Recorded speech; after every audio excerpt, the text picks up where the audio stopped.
2013 World Baseball Classic continues from Taiwan, and we have reached the midway point in Pool B play. Tonight, it's Korea and Australia, both having a day off to regroup after an 0-1 start to pool play. Here's a look at the updated standings. Chinese Taipei setting the pace at 2-0, the Netherlands at 1-1, and this is a matchup of teams playing with desperation, Australia and Korea.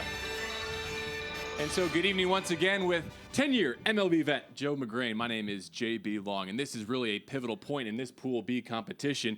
Think about the position Korea is in right now. If they win out and things break their way, they can still win this group, but if they lose tonight, they will not advance. Well, JB, they have had their sights set on beating Japan and winning this World Baseball Classic, but they have a lot of work to do. They did not look like the typical Team Korea team in the game against the Netherlands. A lot of defensive miscues. They're known for very solid fundamental play. They came out very flat against the Netherlands. Known for being stable and solid, they're going to have to really clean it up tonight. Here are just some numbers to back up your point. In their run to the final in 2009, 6 total errors in that tournament, 4 alone here on Saturday.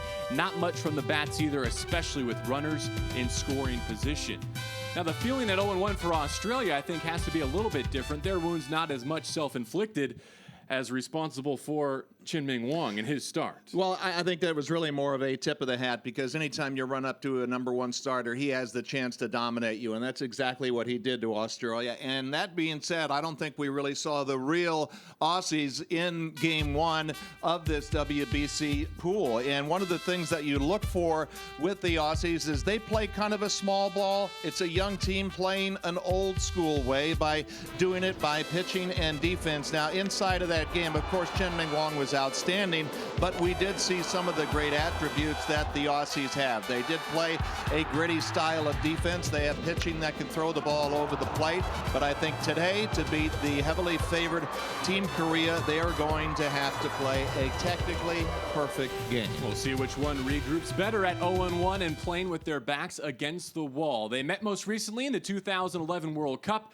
split 2 games there. The stakes tonight even higher as they hope to keep their WBC dream alive, but the sun in Taiwan will set on either Korea or Australia. Korea will be the visitor in tonight's game against Australia. Here is their starting 9. Lee Young-kyu, the left-handed swinger, plays center field and leads off. Chung Kanu plays second base and bats second at first. Another lefty, Lee Sung-yap, and the cleanup hitter, Lee Dae-ho, the DH. We'll introduce the rest of the Korean lineup as we go along. Team today will be the Aussies. Again, both these Federation teams at 0-1 as they take the field tonight. Korea with the loss can be eliminated. Australia still has an outside hope. It is a long one if they were to lose tonight, of finishing 1-2 and winning a tiebreaker scenario to get to Japan in round 2. But I think they'd much rather get the win behind Ryan Searle tonight. You get a look at his 2012 minor league totals. Once again reached AAA Iowa with the Cubs, made the transition from a starter to a pen role this season. JB, we talked about Australia, what the style of play is, and it's not about power arms from their pitching staff, but guys who can throw the ball over the plate, and certainly no difference for Searle. He is what that you would call kind of that basic reliever, sinker, slider type pitcher, and very important, strike one. I think the Team Korea is going to come out swinging the bats very aggressively, but he has the ability to get his breaking pitch over early in the count, and when you're going up against a very aggressive team, that's what you need to do. It's Luke Hughes in left, Mitch Denning in center, Tim Kennelly in right field as we set the Aussie defense. Stephen Welch is down at third. James Beresford plays shortstop. Brad Harmon once again at second base. Mike Walker at first. And working with Searle, the battery mates, Alan De San Miguel. First starts of this WBC for Kennelly in right and De San Miguel behind the plate. Lee Young-kyu and company getting ready at the top of the Korean lineup. And the top of that Korean order really struggled against the Dutch. Hitters 1 through 4 went 1 for 13. Did reach base on 3 walks, but more production from the top. One of the priorities for the South Koreans if they hope to keep their 2013 World Baseball Classic hopes alive. Yeah, it was just such a shock to see them against the Netherlands come out so flat defensively, really making a lot of fundamental errors. And when you look at their success in the World Baseball Classic, a 12-5 record, it's built around fundamentals. And I would think that would change here tonight. Ryu Jung-il, the manager for Team South Korea. First pitch misses wide. Greg Gibson calling the balls and strikes tonight. What do you think's easier for a team to recover and regroup from, Joe? A game that you lost because of your own errors or because you got beat by an opposing starting pitcher? Well, I think for the Aussies, Chien-Ming Wang, obviously a two-time 19-game winner with the Yankees, that's just a tip of the hat type game. But Korea has to be concerned. They're going to be looking for early signs if they're really back to being themselves again with the 4 errors that they made against the Netherlands. Completely kind of an out-of-the-body experience for their entire team. Searle finally finds his own with his 4th offering. Lee Young-kyu went 0 for 2 against the Netherlands. Reached base on a couple of walks. Got to make him hit here. And they'll bring him back at 3-2.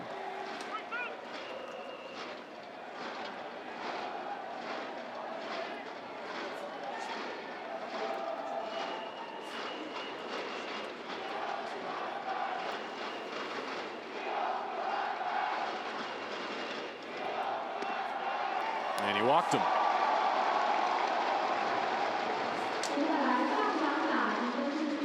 Well, it's a dynamic that every starting pitcher has to deal with. You throw all those pitches down in the bullpen, and you throw your warm-up pitches before the catcher throws it down, and all of a sudden that hitter gets in there. There's a jolt of adrenaline, trying to get yourself accustomed to that release point. The last thing you want to do is be pitching out of the stretch early. You want to develop rhythm from the windup. Any surprise to see the bunt offered on the first pitch after a leadoff walk? No, and I think this is the way that they want to play it. They want to try to get on the board first and then start playing a little bit more aggressive. We've seen so many great managers, Gene Mauch, Jim Leland, who really believed even in the first inning to get that run on the board first. And statistics show that the team that scores first wins a little more than 60% of the time. So you can have a little percentages behind you in doing that as well. The shortstop backhanded by Beresford. What a play to get the out at second. Boy, that was sensational because Beresford initially was trying to go into a slide where he would be able to pop himself up, but his knee got caught. He got caught off balance going to his right. A nice crossover step, and still able to have the body control to make a snap throw to second base. He's trying to go into a pop-up slide, but kind of gets stuck with the infield being a little watered and still being a little damp before the game. He's trying to rearrange that kneecap right now. What a play. Lee Sung-yap, the left-handed hitting first baseman, will be next. 36-year-old. 0 for 1 as a pinch hitter on the first night. Back to your point about the statistics bearing out the team to score first wins a better percentage of games. I'm sure there are some sabermetricians listening in who would say, well, what about the numbers that show that sacrifice bunting doesn't necessarily produce more runs? Well, I mentioned Gene Mauch, who was one of the great managers in Major League Baseball history, and of course the Hall of Famer Earl Weaver was a guy who was absolutely against bunting. He believed in 3-run home runs, and he hated the idea of giving outs. This won't be a 3-run home run, but it's driven in the right center field gap. Denning can't get there. Chung Kanu hesitated to see if it landed, and he will have to stop at third.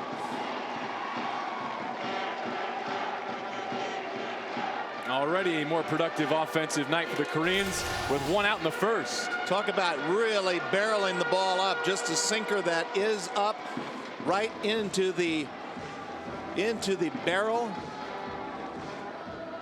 We've talked throughout this pool about how deep this ballpark plays, but that ball was really stung, and because of that, it looked like there was a chance the center fielder was going to catch it. Chung Kanu had to hold, was not able to score. Let's see what kind of pitches Lee Ho sees here from Ryan Searle with a base open and 1 out.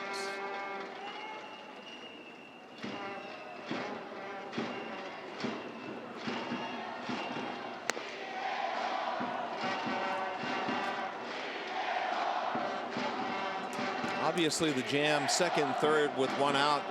Not a real comfort zone for a starting pitcher here in the first inning. Searle has not thrown a lot of quality pitches. He was closer to being better there. That's the idea, is to really jump on that starter before he gets a chance to settle in, develop some rhythm. And I mentioned it's much more difficult to do that when you're pitching out of the stretch. Lee Ho went 5 for 18 in the 2009 Classic. 2 doubles, 5 driven in. I don't think a walk is the worst situation here. But you have to be confident in being able to, like Searle, be the sinker slider guy to get that double play. This guy has a lot of pop, and you do not want to make a mistake up in the strike zone. Tried to nibble on the corner. Lee Ho did not chase, and they're loaded here in the first.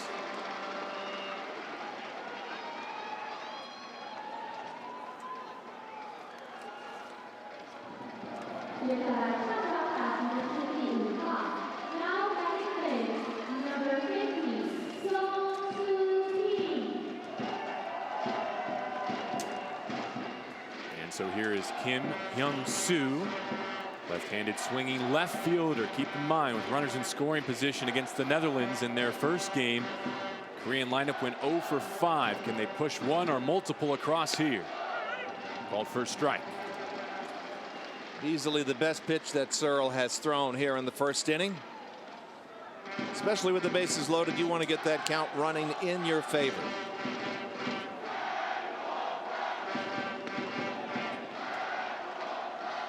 He's thinking about throwing something sinking down and away, or a little off-speed pitch to try to coax Kim to roll over on one. Get that ground ball in the infield and get out of it unscathed.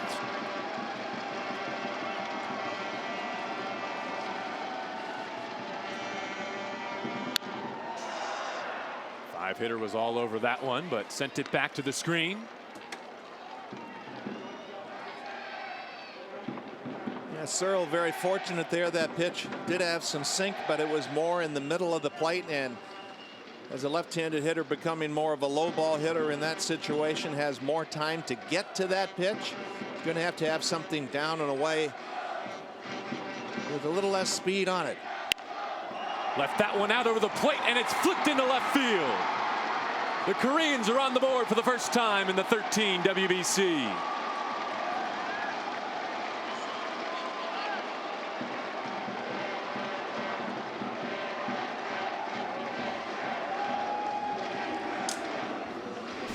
I know he wasn't trying to throw a get me over breaking ball, but that had the looks of one where it just rolls right in the middle of the plate, so much to the point that I think Kim was a little surprised. It was a pretty fat breaking ball, just flip wedged into left field.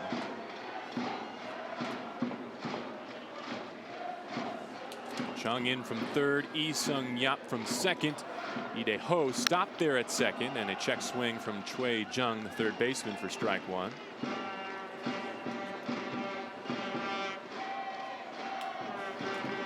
Even though the leadoff man, Eon-kyu, did not score there, he was forced at second. This inning all started, Joe, with the leadoff walk. And that got a piece. So the first 6 Koreans reach.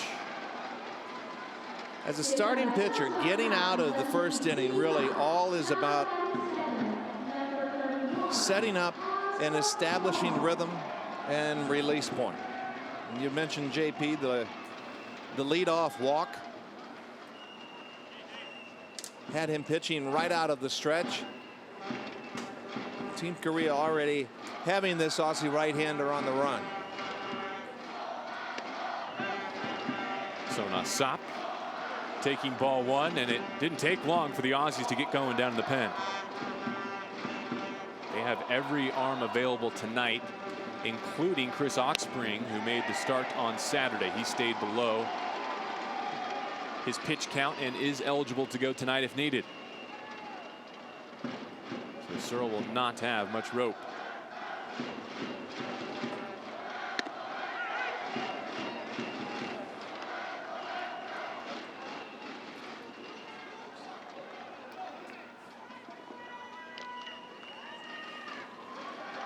Tim with his lead from second base. Lee Dae-ho's down at third. Choi Jung at first, and that slice foul.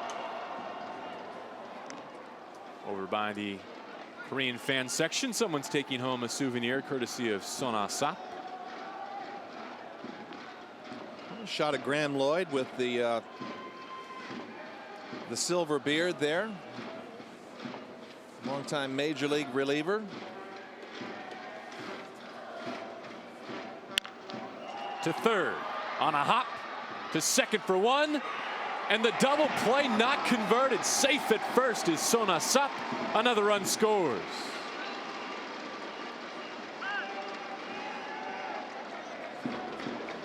And Paul Emmel down at first was getting an earful from the second baseman. Brad Harmon did not take it well. They're still jawing. Well, that was the play that he was really looking for. There was just a tick of delay by the third baseman in getting rid of the ball, and any delay like that allowing Team Korea to get down the line. And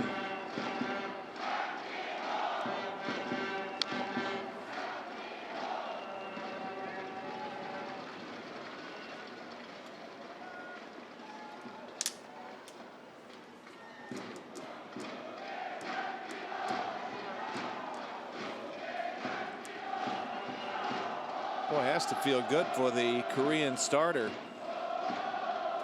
Song hasn't even taken the hill, and he already has a 3 spot waiting for him. Kang Min-ho, the catcher, takes inside, 1-1.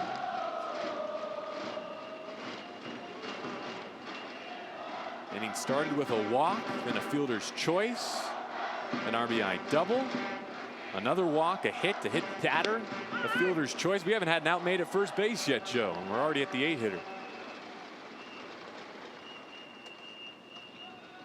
Couple of forces at second, the only outs for the Australians, and the pitch count mounting already in the first for Searle. Got his man there to finally end the first, but the Koreans strike for 3 on a couple of hits. Australia coming to bat. Australia already chasing 3 as they come to bat in their half of the first. James Beresford leading off. A nice play at shortstop already this evening. Mitch Denning in center. Luke Hughes batting third in left field. And Stephen Welch, the lefty, the third baseman, responsible for Australia's only tally in their loss on day 1 in solo shots. Right now, their WBC hopes blown in the wind a little bit as Song Sung-jun, the righty, takes the hill for the South Koreans.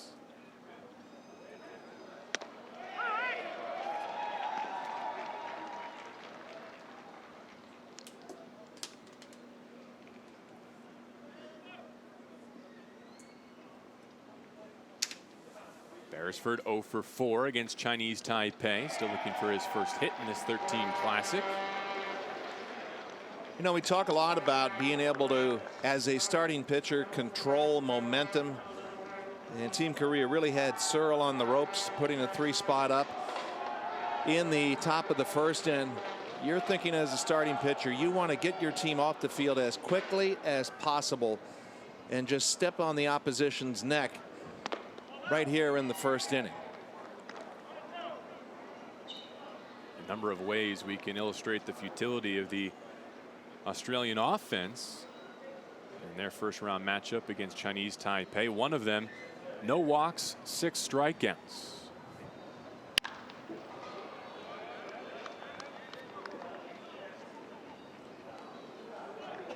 Taking a look at the right-hander for Team Korea. Song Soon-jun got his career started in the Boston Red Sox system back in 1999. He had stints with the Expos, the Blue Jays, the Giants, the Royals. So he has had a lot of experience. And Song Sung-jun almost sounds like a Neil Diamond song. Anyone in particular? Song Song Blue. Everybody knows one. Carry on. You have a gift, my friend.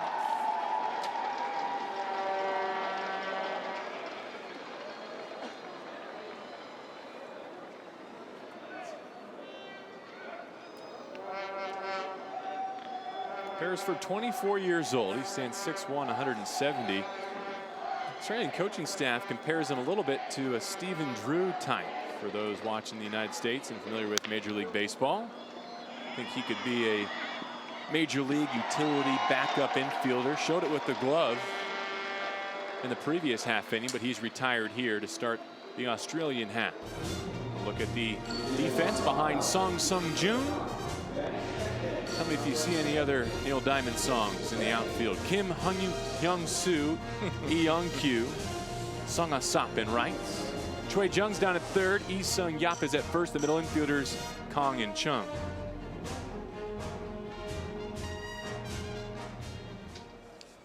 And Mitch Denning's got a pretty good layer on his jersey already. Going to the track in center field and coming up empty in part of that 3-run Korean first.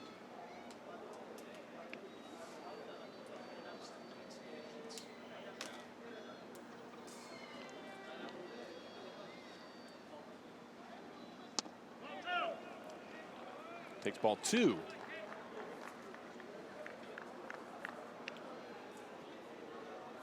Mike Walker looking on there. He's batting in the 6th hole tonight.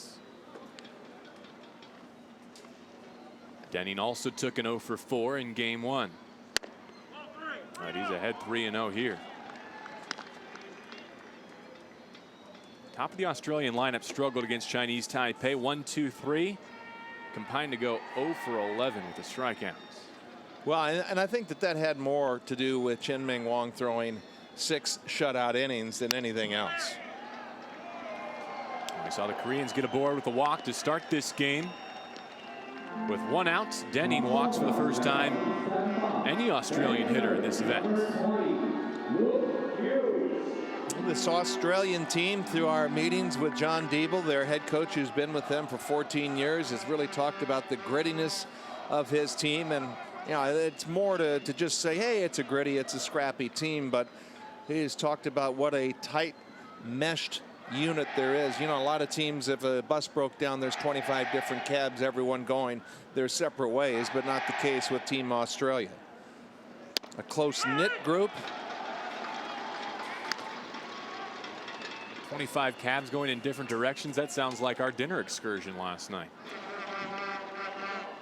It most definitely does. Trying to find your teammates in the middle of the night market in downtown Taichung.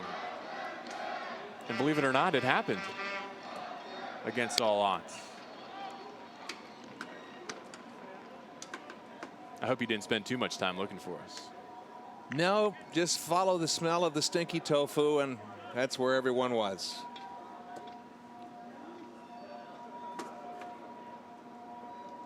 It masks the other stink of your broadcast partner pretty well. That's why I tend to stick closely to it. And a balk call. Well, Song having a lot of Major League and American professional experience, and it looked to me that Greg Gibson is going to explain this to the interpreter, and it was more of a double set. You see there's a set there.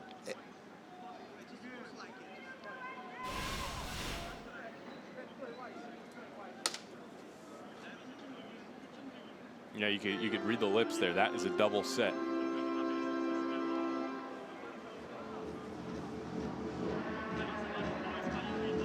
But it's a newfounded argument when it has to go through a chain of a translator to the pitching coach and to the manager, and of course to the pitcher on the hill, who's a very interested listener. I wonder if we can get a look at that again. I know Greg Gibson referred to that as a double set, so you come to set once, you can't reset again, and that was the call that was made.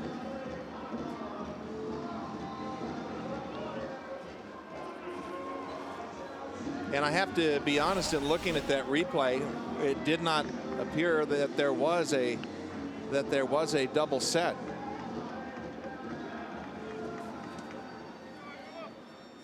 Nonetheless, Denny moves down to second base after a walk, and now a balk.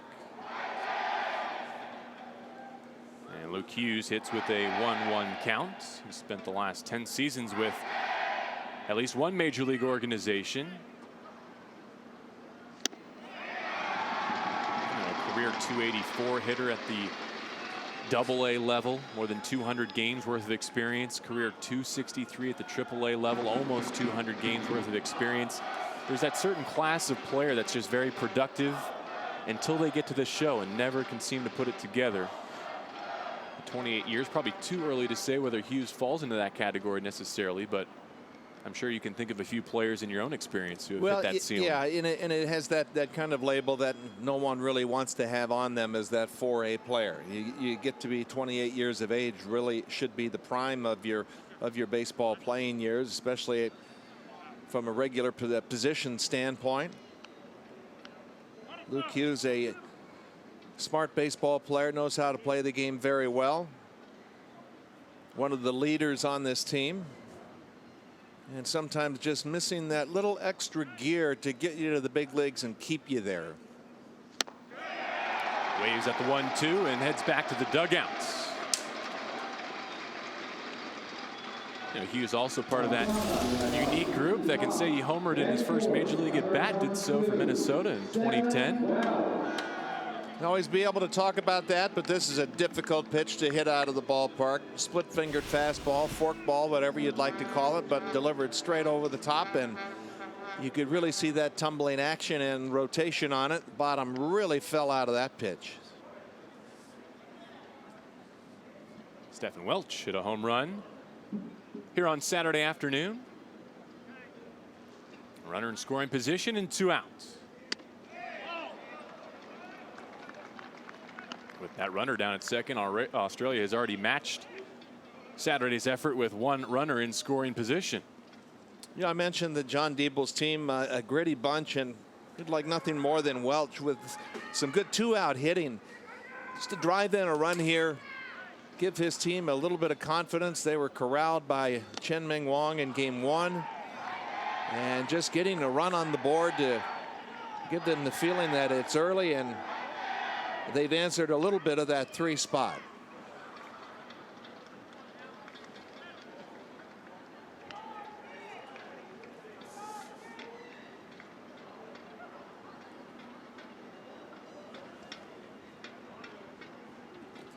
Welch also hit a home run here in the Aussies exhibition run-up games. Pretty good batter's eye here at Intercontinental Baseball Stadium. I think the hitters have seen it relatively well, but the conditions have not been hitter friendly. It's probably the most hitter friendly night so far of this Pool B tournament. Wind still galing in from left field, but maybe the warmest that it's been here. 63 at first pitch. That's what, about 10 degrees warmer than some of our other start time conditions. Yep, that's right. I've already seen a ball carried very well into the wind to center field.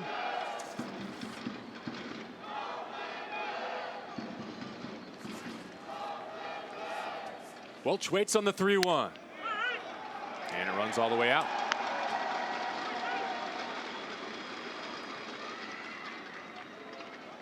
He's got Denning down at second base. He walked in the 2-hole and then advanced on the balk from Sung.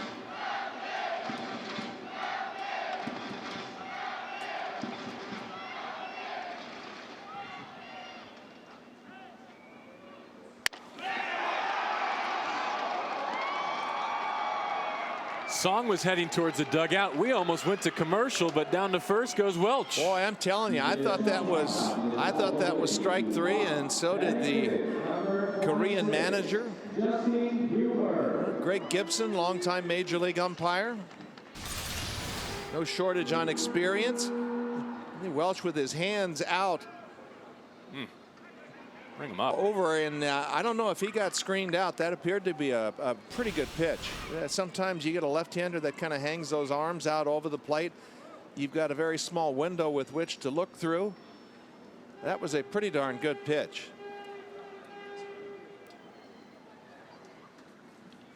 And I know umpires don't like being shown up by pitchers walking off the hill like that, but at the moment I'm thinking Song's not too happy about the 2 calls that Greg Gibson missed in the frame. Does not come back to haunt him, however. Atom ball by Huber, and they're out of the inning. Now, Joe, you've got a little bit more experience with this than I do. When you go on the road and your loved ones tell you, don't come back without a souvenir that I can wear, this is what they mean, right? This is what they're talking about? Hey, they're timeless, aren't they? Yeah, if my girls asked me for that, I'd be more than happy. It's better than bringing back like an iPhone or something. Australians well represented as well.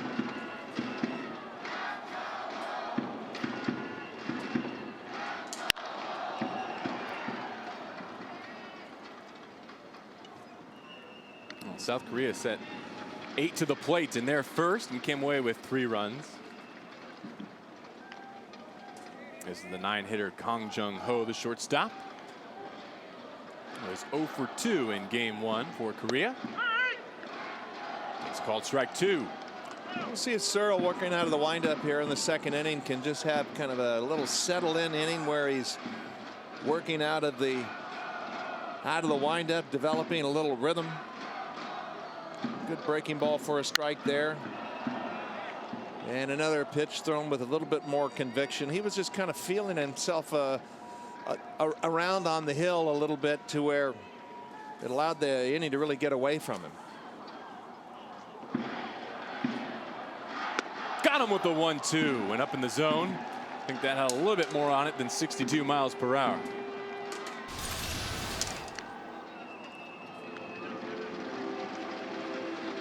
Sometimes that backup breaking ball can be the best pitch in baseball. Hitter thinks it's going to break a little bit more, and he's ready for it to come to the middle of the plate, and it just kind of stays there on the inner third of the plate. And you say the backup slider is often the best pitch in baseball. Great example of it there.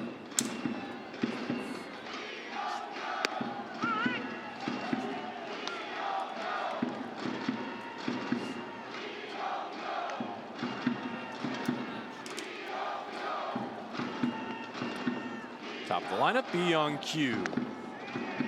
Count level at 1-1. Do you remember what your top velocity was as a pitcher? Do you remember a radar reading? Back when I was pitching in the 80s, it was a different device that was used to measure, and it was called a ray gun, and it measured velocity when it was crossing the plate. Now all of the guns that are used are measuring velocity when it's leaving the hand. So it's more like what would be called the old jugs gun. To answer your question, 88-89. Slap to left. That'll get down for a hit.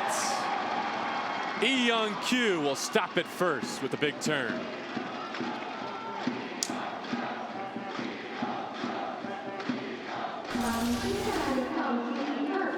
Nice look, tight center.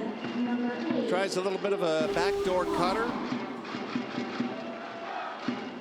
And that is the perfect hitting approach, just staying above the ball, knowing that he's not a power type hitter. Something that's been unique in this Pool B here in Taichung is a lot of the bottom of the order hitters have been pretty productive, getting on base, and a lot of hits from that 8 and 9 spots.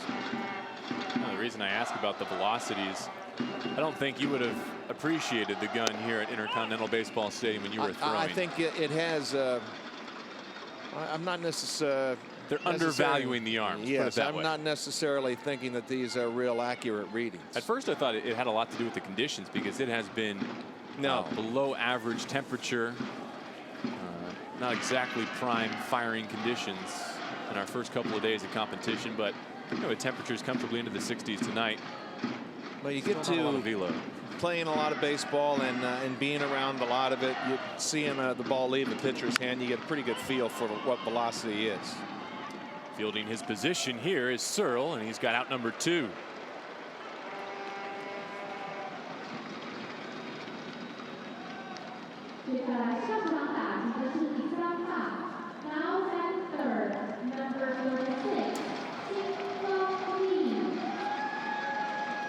So he on cue, advancing to second base. He stands there with 2 outs for Lee-Sung Yap, who had the power double to jumpstart the rally in the first.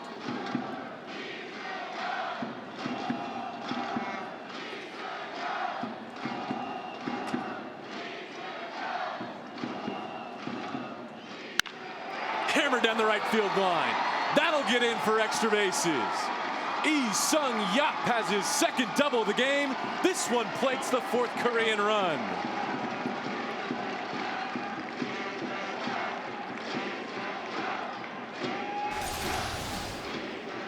Too fat a pitch there. Just kind of a little turnover type changeup right in the middle of the plate. And just absolutely ripped into the corner.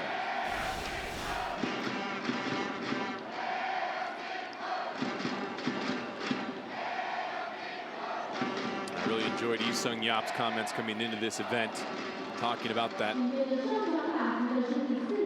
loss to Japan and the rivalry, even going back to 2006. These Koreans really want another shot at Japan, and they say that that loss gnaws at me to this day.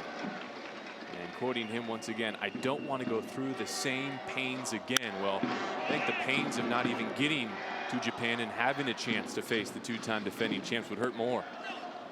And they don't really have the luxury to, to look a couple of games ahead. They have to win this game here tonight, and I think just got buzzsawed by the Kingdom of the Netherlands. We're not expecting that.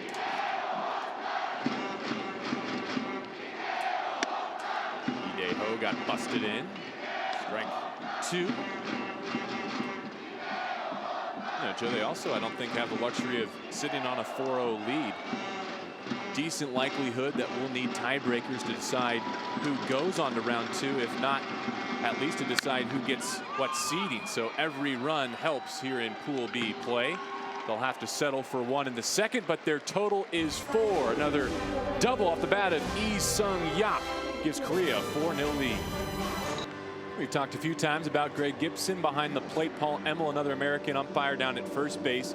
Trevor Grieve, a Canadian, handles second, and Cesar Valdez from Cuba down at third.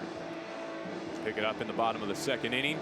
Song Sun Jun had a couple of run-ins with Greg Gibson in his first inning of work. Did not give up a hit, did not give up a run, and so you'll see Mike Walker to lead off the Aussie seconds, left-handed swinging first baseman.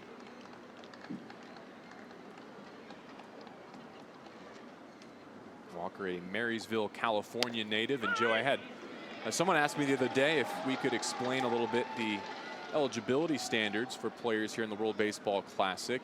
Mike Walker, his mother is from New South Wales, so there are a few ways that players can become eligible to represent their respective federations. Whether they're born in, their parents are from a country, whether they've acquired a passport or full-time residence in a country. We've seen several players on the Kingdom of the Netherlands roster from Curacao, part of their territorial kingdom. So the pool of players is large, even for smaller nations. And one of the more interesting things is to see how these general managers go out and acquire talent. Back in qualifying rounds, we had Federation heads tell us that Google was their best friend, just searching for former major leaguers or current farm hands who might have ties to their nation and therefore eligibility to participate. Well, it's definitely worked. The World Baseball Classic continues to improve as far as depth and talent. Even though Walker does strike out there. Look at John Diebel, the Aussies head coach, just looking to try to get an inning put together. Knowing that it's very early, you score 2 runs here, you feel like you're right back in it with plenty of opportunities left. They need something to feel good about. You're right. They've yet to lead in this World Baseball Classic.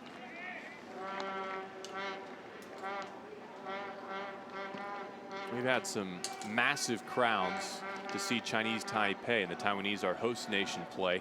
No, I was thinking if they were wise, they would have come out in droves again tonight to support Australia, because an Aussie win here eliminates Korea, and it guarantees that not only will Chinese Taipei advance, but they'll be the 1 seed coming out of Pool B. So they could have lent some song and support to their friends from down under. Chinese Taipei will get their matchup with South Korea in our final game of Pool B competition tomorrow night after the Dutch and the Australians meet. We've already seen plenty of Australian fans, and actually saw a couple of them that were in our hotel last night that are here tonight. And they must also be shopping on WorldBaseballClassic.com, the store, because they're wearing some spanking new Australian gear. Got to get the swag. Brad Harmon retired, 2 up, 2 down in the Australian second inning.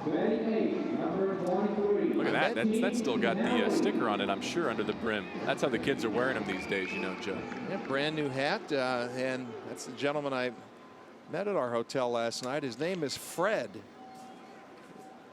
Very engaging guy, and like most Aussies from Queensland, loves a brewski.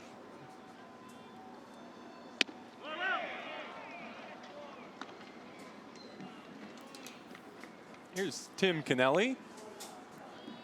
Part of a couple of changes at the bottom of the Australian lineup here tonight. He gets the start in right. Alan D. San Miguel handling the catching duties will bat next, and will bat right now after the 8-hitter is struck by that pitch. So Tim Kennelly becomes the third base runner for the Australians. They stranded a pair in their first. A couple of hit batters already tonight. That's the forkball just getting away and just getting a piece of the jersey. You can just hear it tick the jersey and part of the tricep of Kennelly, and could be a little break there at the bottom of the order. If De San Miguel wants to jump on one and try to get the Aussies on the board here, you have to take advantage of those opportunities.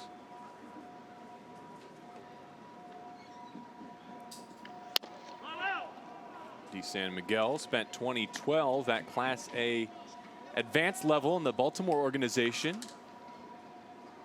First season with the Orioles after 7 with the Twins, and then the 25-year-old spends his winters with the Perth Heat in the Australian Baseball League. We've seen some prominent major league names go down to the ABL for work and advancement. Players like Kevin Millwood, Vernon Wells. One of the big things to point out in the development of Australian baseball is the MLB Academy down there. You talk to the management around this federation team, they cannot give enough credit to the work that MLB has done to develop the sport in their nation. The nation of Australia has a lot of great athletes. A typical Aussie kid grows up playing multiple sports, and more recently starting to play more baseball, and obviously that academy having a lot to do with it. 1-1 to De San Miguel, misses wide. 25 of the 28 players on this roster actually a product of that MLB Academy, and part of the reason why 2012 was a record-setting signing year for Australians with U.S. teams. 25 players amounting to almost $4 million worth of contracts in the States.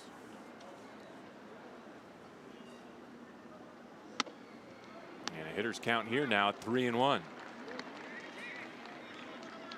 I think someone cranked up the gun. That registered 86. They listen to us around here, yeah, Joe. I have not put a lot of faith in those gun numbers, but that one was turned over a little bit. And you don't think they recalibrated between innings? Well, those old ray guns used to be recalibrated with a tuning fork.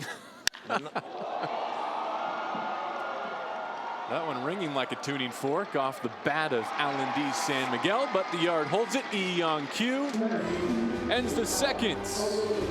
Australians still scoreless. We're looking out over the left center field wall here at Intercontinental Baseball Stadium in Taichung, and you can see the flags were ripping in the direction they have been throughout all 3 days of competition here. 325 down the lines, 400 to straightaway center field. And the home runs we've seen have all got up in the jet stream right down the line and right. Yeah, you're going to have to really poke it to get it out to left center.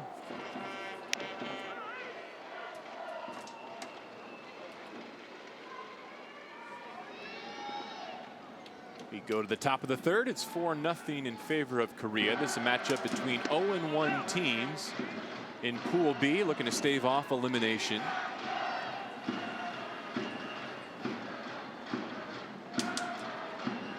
Kim Yun-soo had a base hit, 2 RBI, his first trip through. Valdez says no down at third base. He's been on the bases this entire pool, and I have not seen him ring anyone up. He's got that safe sound down. Clobbered to right, but on a line, and Kinnelly is there.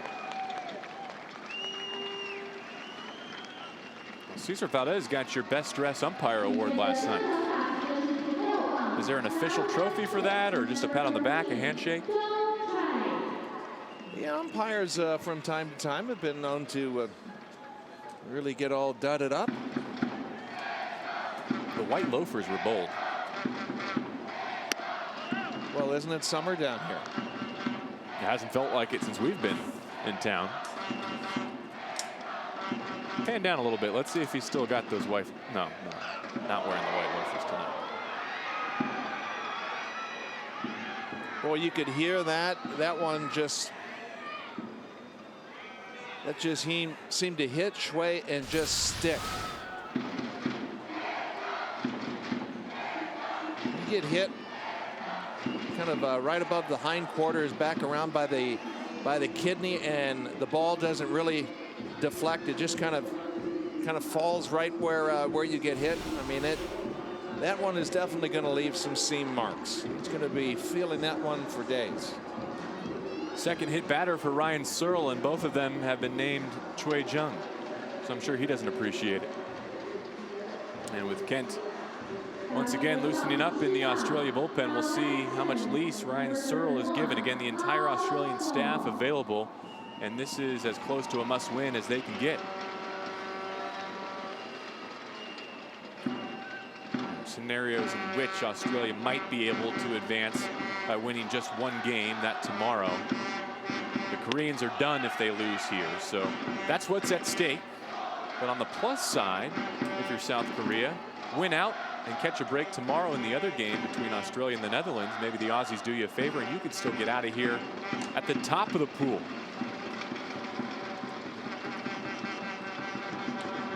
We've reached the midway point in this group and haven't decided anything. Tailor-made double play ball, and Harmon boxed it. Settles for the out at second. Well, he fields it cleanly the first time. He can just step on the base and flip it over to first and finish off the inning. Kind of gets it a little bit on the heel of the glove and started crawling up his shoulder, and he was fortunate to even get the force there at that point.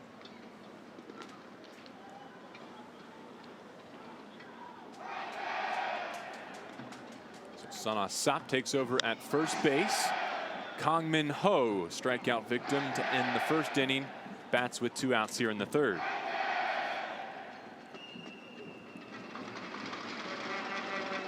Has not been a good tournament so far for the Korean catcher.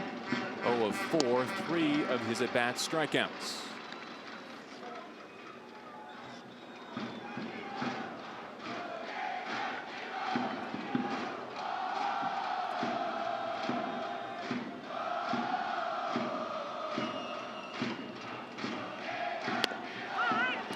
Dots the zone. A good fastball thrown downhill. I think Searle needs a lot more of those. He's been just kind of fiddling and diddling with trying to change speeds and threw that downhill, well located right around the knees.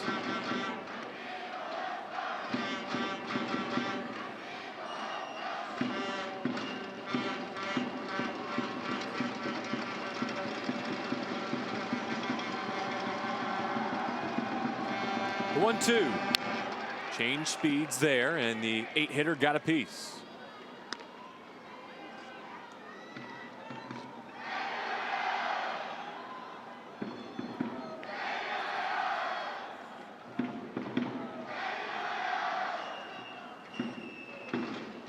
Kong plays for the KBO Giants in the Korean League. Hit .273 with 19 home runs a season ago. Harmon has the third out. And Surly, despite laboring, puts up another 0. The score remains 4-0 in Korea's favor. Gear up for the 2013 World Baseball Classic at our online shop, worldbaseballclassic.com. It's the largest online selection of official WBC merchandise, including authentic jerseys, caps, t-shirts, collectibles, and more. Why wait in line when you can visit worldbaseballclassic.com and get gear straight from the source. Song Sung Jun has stifled the Australian lineup. First time through. No hits for the Aussies, and now in Pool B competition, parts of 2 games, a combined 5 for 35. What do they need to get going, Joe? Need to find a way to get that leadoff hitter on. Get Song pitching out of the stretch where he becomes a lot more deliberate.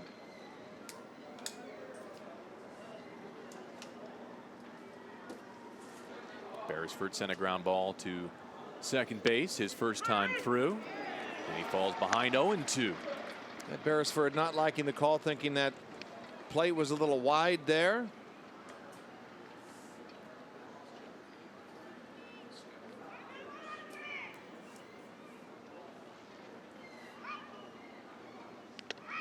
Check to swing on a ball in the dirt. That won't draw an appeal down to third base. To your point, Joe, about getting a man aboard to start an inning. Just one time in 11 at-bats for the Australians so far in this Pool B competition have they had their leadoff man on base. Yeah, and I'd mentioned earlier so much of that had to do with the 6 shutout innings by Chen-Ming Wang. Song, to his credit, a talented pitcher, but not in the league of Wang for Chinese Taipei. Australia just has to string some at-bats together, give themselves a little bit of confidence and get on the board.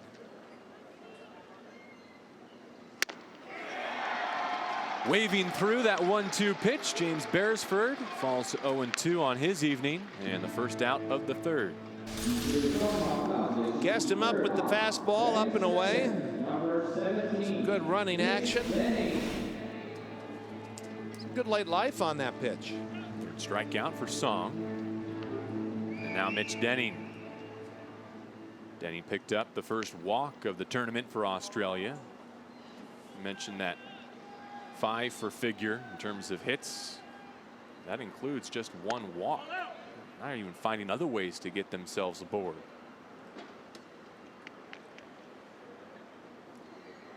Well, we're beyond that, but the first time through, you want to see the pitcher's whole bag of tricks and have yourself a real familiarity as these at-bats continue. But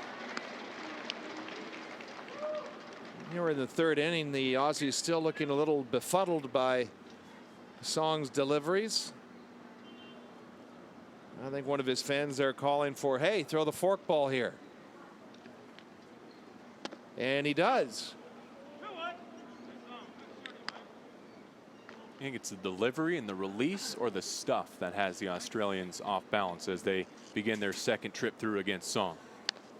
You know, when you have a short series, and we've talked about it, whether it's the League Division Series in Major League Baseball, if you've got a team that's hot, they are very difficult. I don't care if you're far more talented than they are. Can't necessarily say that about Korea because they came out flat, but the Aussies' bats have been have been cold, at least for 12 innings of this Pool B competition. 2-2 to Denny. That's in the dirt. Alluding to the fact that there are unfamiliar names and faces to a lot of these Federation teams and a limited amount of scouting material and video available. There's a great article by John Paul Morosi, who does work for Fox Sports as well as on MLB Network as a contributor, on a gentleman by the name of Ryan Sadowski, a 30-year-old in the Giants spring training camp. As Denny looks at strike 3 and becomes the second punch of the inning. Sadowski, a non-roster invitee with the Giants, spent 3 seasons in the Korean baseball organization, so Hensley Mullins used his Giants connection to reach out to him, see if he had any scouting information on the Koreans. He filed a 7-page report complete with spray charts, and one of the things he said was that the shortstop, who you're seeing here, Kang Jung-ho, has the tools to be a major league shortstop, but he does have a tendency to botch the routine play. And guess what? Committed an error in the first inning as part of the Dutch victory. Nearly another error by the Korean defense here, but down at third, Choi Jung recovers and protects a 4-0 lead for Song Sung Jung. We're expecting weather in the high 70s and typical muggy conditions. It's been anything but that. And quick look at geography and having someone locally telling me that it was a cold front coming in from Siberia. We're not that far from Russia, so I got to go with that. You're telling me snow in Japan as well as part of it? Absolutely. A lot of it's connected on the trip over from the States through Tokyo. Understanding they've had a huge snowstorm. Country of Japan, that is. Stephen Kent, the lefty, our new pitcher, after Ryan Searle went 3 innings, allowing 4 earned runs on 4 hits, 2 walks, 2 strikeouts.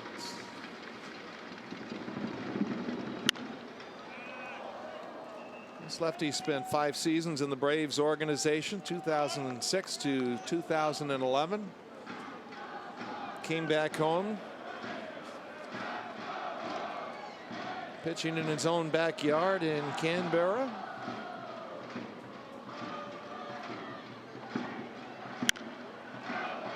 Count runs to 2-2 on the 9-hitter. Kang Jung-ho for Korea, 0 for 3 in his tournament now, with a strikeout back in the 2nd inning.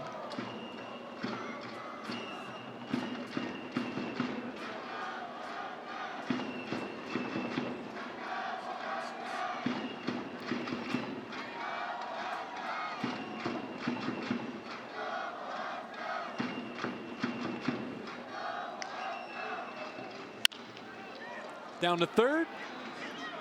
Welch across the diamond.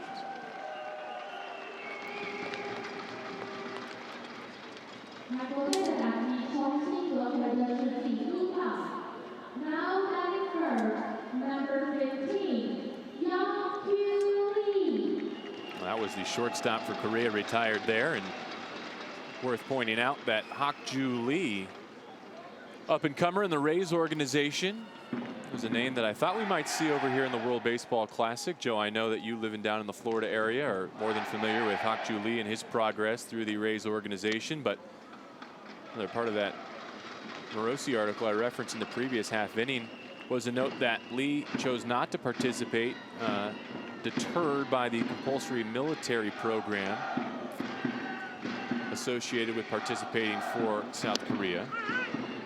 And a very similar situation that Sin-Soo Choo, now with the Cincinnati Reds, the longtime Cleveland Indian right fielder, was dealing with as well. Think we see Hak-Ju Lee at the major league level this summer? I'd heard that he had suffered like a little setback, a little injury, but he is very high on their talent pool list. Tampa Bay Rays having one of the better farm systems in baseball. St. Louis Cardinals in outstanding shape as well.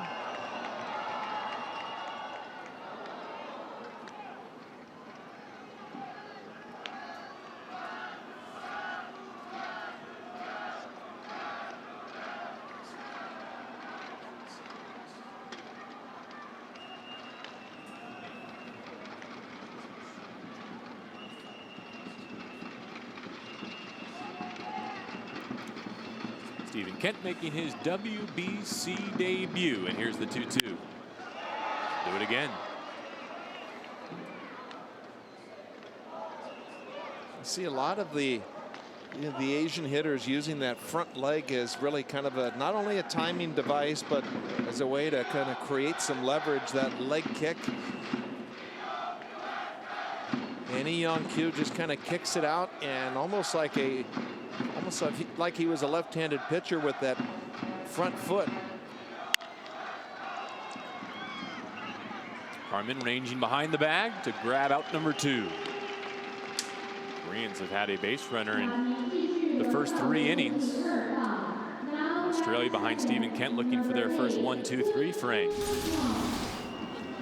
Watch that front foot. Almost looks like a left-handed pitcher coming at you, except he has a bat in his hand. And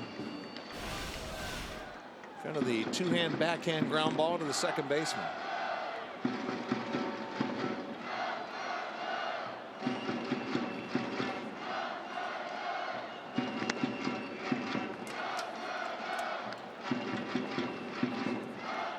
Chung Kanu making his 3rd plate appearance, reached on a fielder's choice in the first and scored.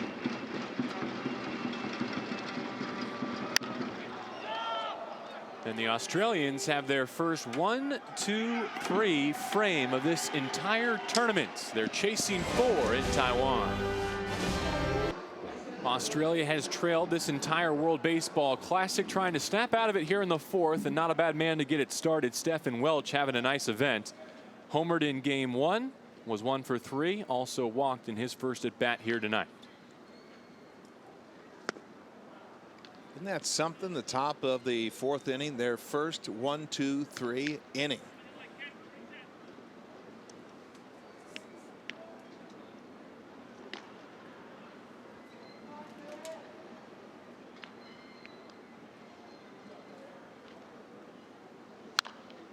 Four-year-old fouls that one back.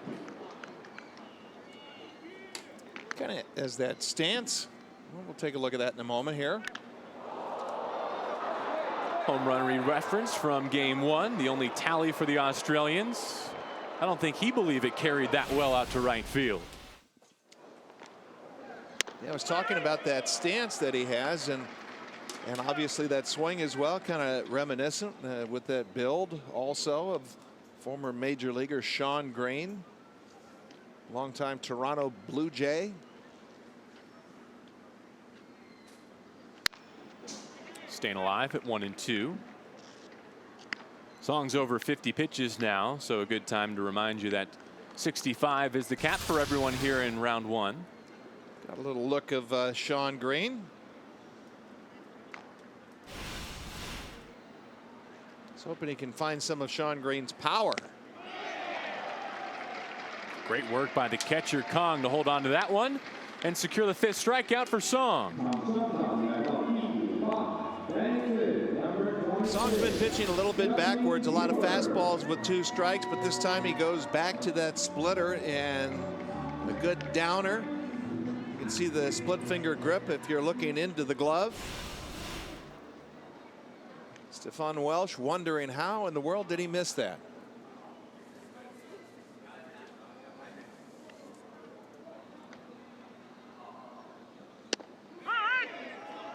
And Kong was having some trouble with the glove back behind the dish on night 1. It seems to have picked it up a little bit this evening.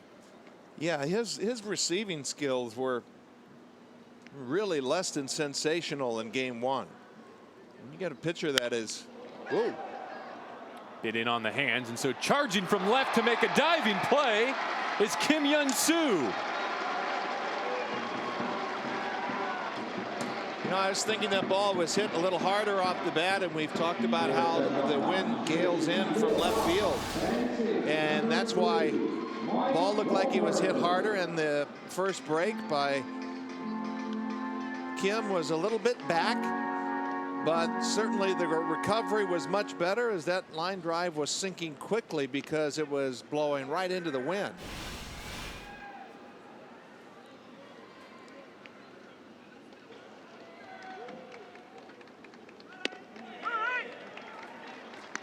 Now 6 in a row retired by Song Sung Jun, and with 2 outs he faces Mike Walker.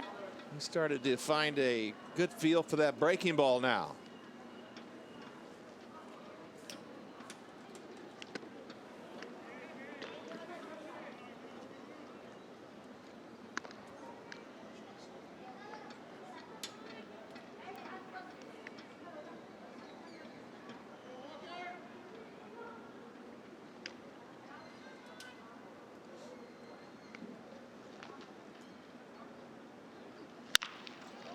To the right side and through for a hit. The second of the event. First of the night for Mike Walker. And first of the game for the Aussies.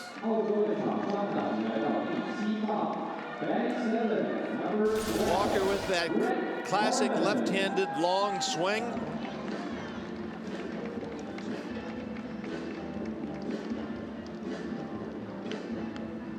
Left-handers just swing just seems to look a lot prettier from the left-handed side of the plate than it does from the right-handed side. Very elegant.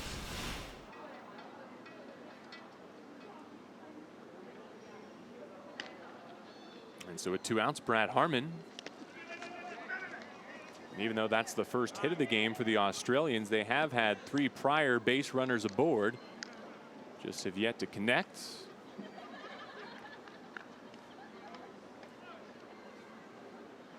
That goose egg on the scoreboard becomes heavier, doesn't it, with each inning that goes by.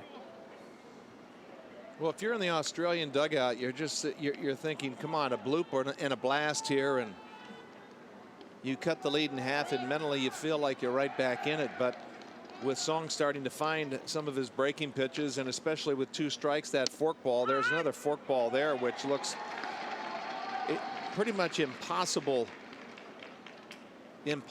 for Harmon to hit. Would those be some Aussie fans trying to go with the cross leg rally move there?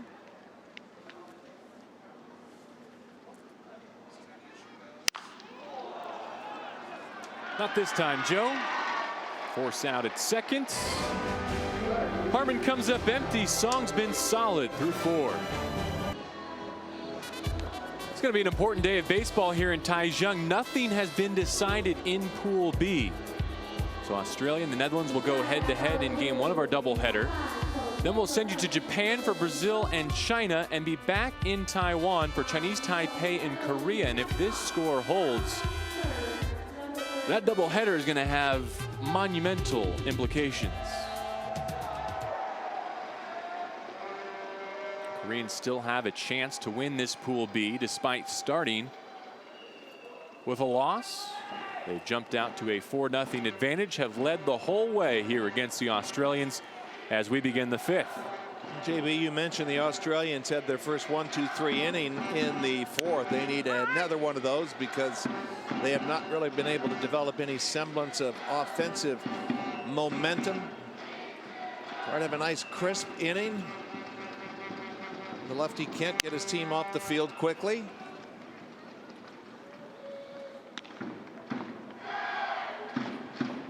Got a 2-strike count on Lee Sung-yap, who has a couple of doubles here tonight. Was once thought of as South Korea's greatest power hitter. And even at the age of 36, he can still go gap to gap, as we've seen tonight.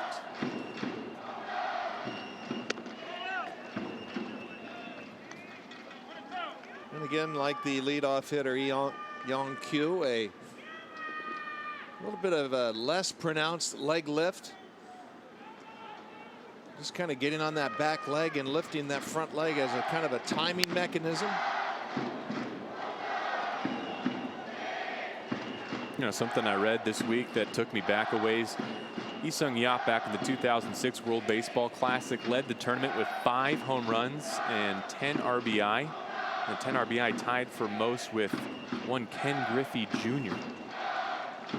Real good company. Goes down swinging here, retired for the first time tonight. And how about what Stephen Kent has given the Australians out of the bullpen? Just trying to quiet the offensive momentum down, and good late breaking slider.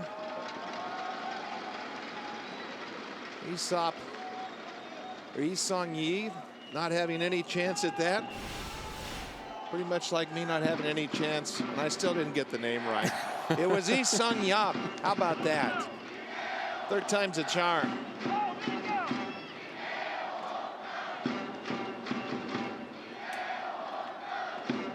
The Koreans have requested that in keeping with their tradition, we begin their name pronunciation with their family name and then their given name, and we're happy to do so.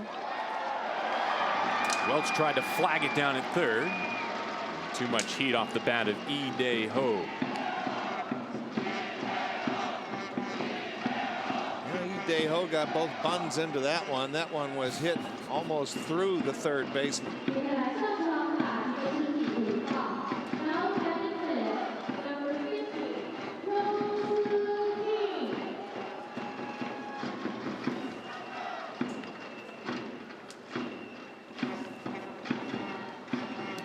Kent retired the first 4 he faced out of the Australian bullpen. He'll go to the stretch for the first time with Lee Dae-ho not a base stealing threat. Kim Yun-soo, the left-handed swinger at the plate. And a called strike 1. Clayton Tanner getting loose, another lefty for the Australians. Again, every arm on their roster available to work tonight, including their Game 1 starter, Chris Oxspring, who only threw 47.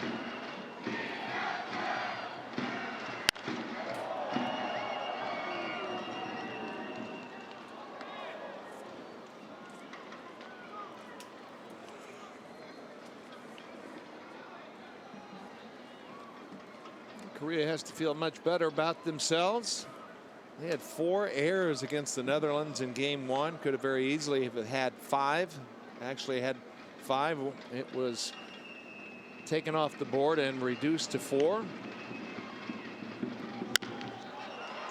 Chopper to second. Beresford on the relay, and a double play to end the inning. So Stephen Kent allows a hit, gets some defensive help to make it a 3-batter inning. 4-0 our score in favor of the Koreans. We go to the home half of the 5th inning, and on the hill, Song Sung-jun has been very effective. He begins his frame with 62 tosses, meaning he's within 3 pitches of his round 1 mandated limit. And with that one, he assures himself that he will not be able to complete this inning. But he will be able to finish the at-bat with Tim Kennelly, regardless of how many pitches it goes. Well, he's going to be sorry to leave this inning. He's just started these last couple of innings to get a real feel for that breaking ball. Another good first pitch strike with the breaker, and he has had a good split finger, fork ball, whatever you'd like to call it. It's had a lot of tumbling action on it. He's saved that for the most part with 2 strikes.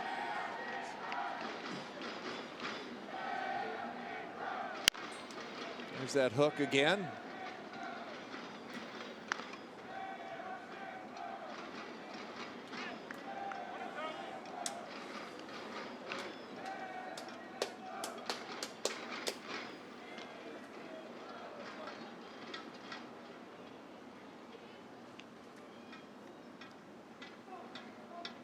Good note on Kennelly. His father Michael spent 16 years on the Australian PGA. I don't think you want to get with the Kennelly brothers when you're playing golf between games. Probably had some pretty good lessons growing up. Tim's the older brother of Matt, also on the Australian roster.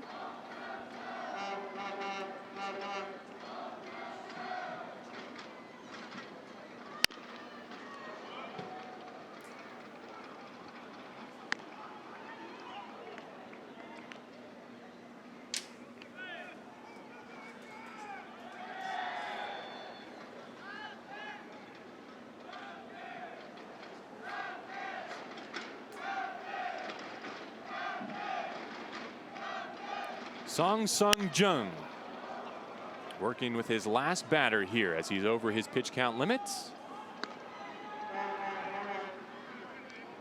Chance to leave with the 1-hitter in the 5th.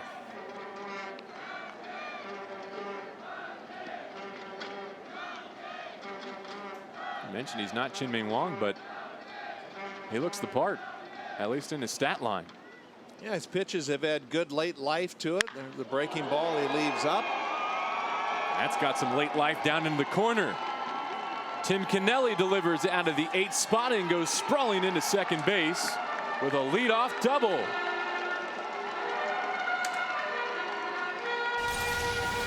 Might be the best thing to happen for the Aussies, a hanging breaking ball, and Kennelly jumping all over it.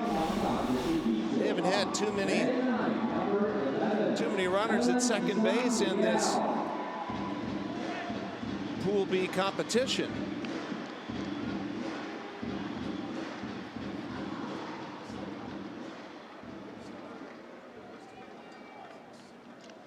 And once again, the starter song is above his pitch count limit. And so the Koreans will make a change. Leadoff double not only puts Kennelly in scoring position, it chases the very effective Korean starter.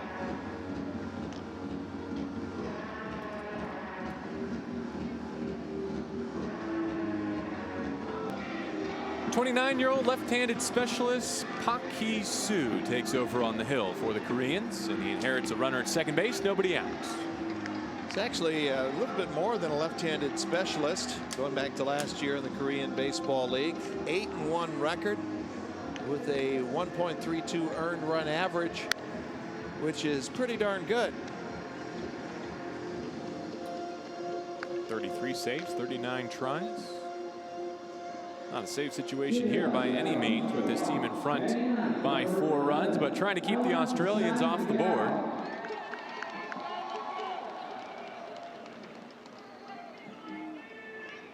They'll face the 9-hitter Alan D. San Miguel to begin things off.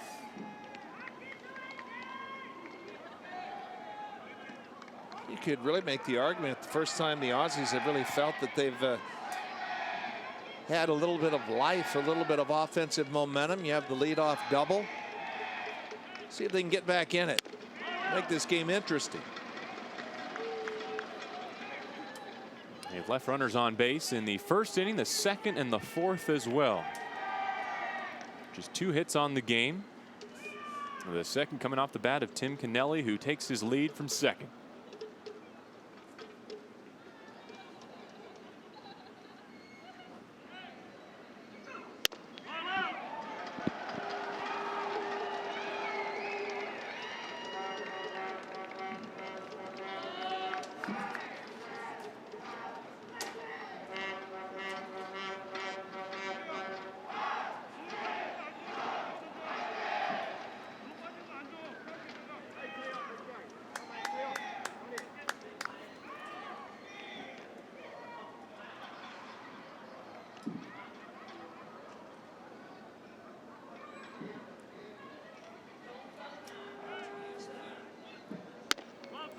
Park has yet to find the zone.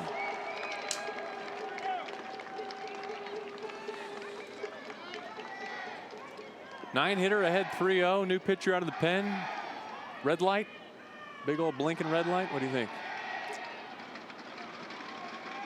I think you probably take a strike here in this situation. There's one. Game on. You're all over it. He's a catcher. He knows. He understands the game.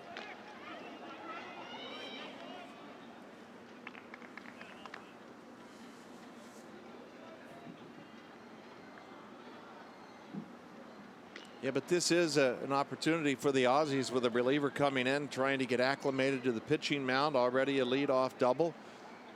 Trying to garner some sort of offensive momentum. That was a good pitch for San Miguel to hit. That says it all, doesn't it?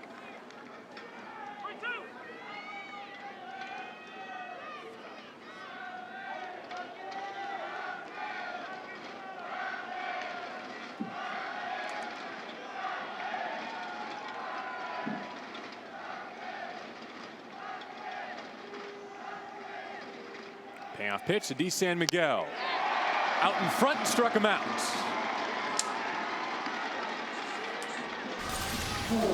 Watch this little bit of a turnover action here.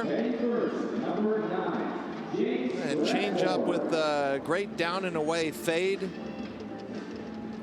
Just able to work down through the inside part of the ball. Has a fastball swing as it. good late action. Real good pitch. You see Miguel saying that was a split. Didn't appear to be, but it did have that type of action. So the lineup turns over with James Beresford 0 for 2, a strikeout victim his last time through. And it took Pac a moment, but he's suddenly dialed in. You know, we mentioned it in game 1. Chen-Ming Wong so dominant against this Aussie lineup. But with this left-hander Park in here and a very left-handed heavy Australian lineup, this could really prove difficult for them.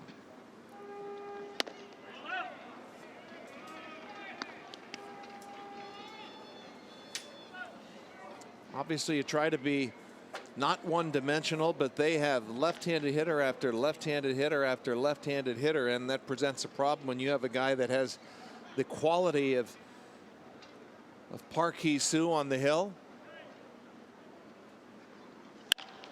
In on the hands, but into left field.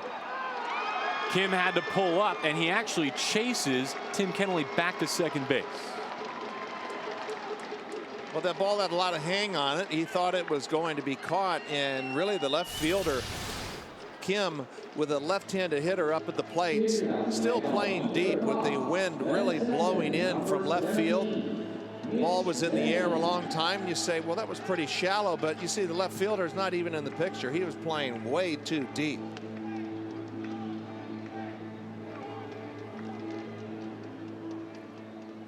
I think Kennelly thinking the same thing with that secondary lead, but he got himself kind of caught in a little bit of no man's land there. But here's your point, Joe, about the left-handed lineup of the Aussies. The two-hitter Mitch Denning also swinging from that side. If this inning gets as far as the cleanup man Welch, he'll be there too.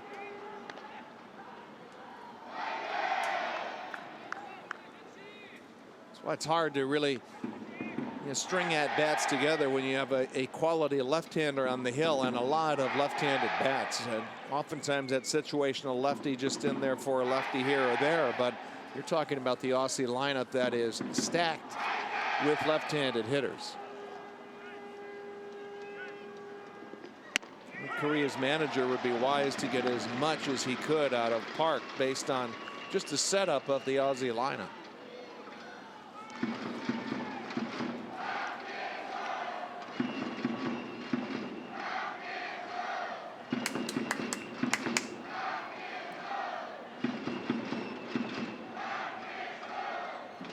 Denning played in the Red Sox system from 2007 to 2011. Now a member of the Sydney Blue Sox in the ABL. And tonight I think he's a member of the Australian Clay Sox ever since the top of that first inning. That warning track stuck to him pretty good. You can see the ABL emblem on his bat there. Product of Gosford, Australia.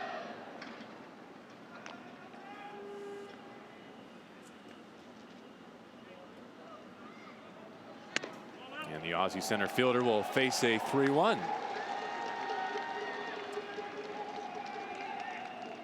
Gamer.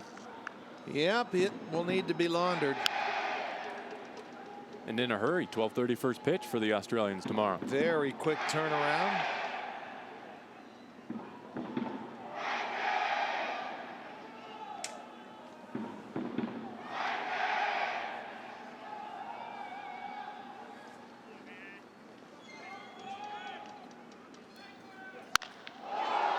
Got underneath it a bit. Not hit as well as it sounded. Son has it, and no tag from second base.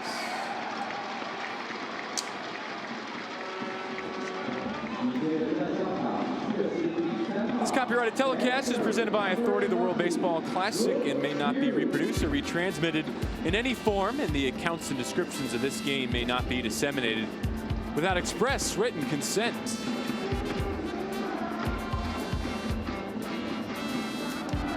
This has a bit of a now or never feeling to it for the Australians, doesn't it, Joe? They have a leadoff double by Tim Kennelly, and 3 batters later, he's still there. Certainly don't want to feel like he's going to get stranded there, and so much of it having to do with all the left-handed hitters that Park is going to be facing, but he's got a righty up at the hill or at the plate right now.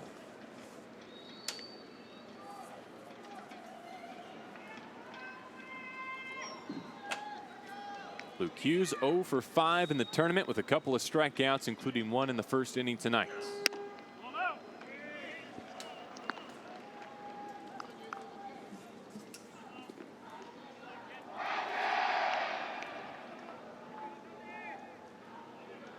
He's played for Team World in the 2008 Futures game.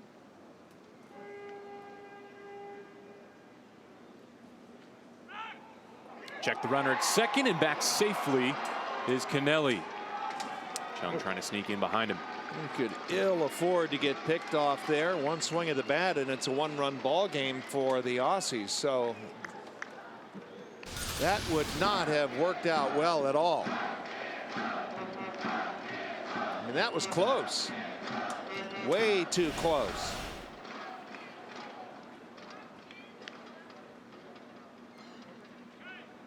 Paquiso brings the 1-0.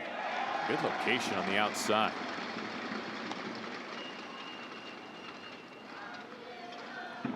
It's a real good pitch, not only to left-handed hitters, because you can throw it down and in, kind of neutralize their power, and also spin it away from right-handed hitters. Kind of starts with the higher elevation, coming in there at fastball tilt, and real good down fading action going away from Hughes.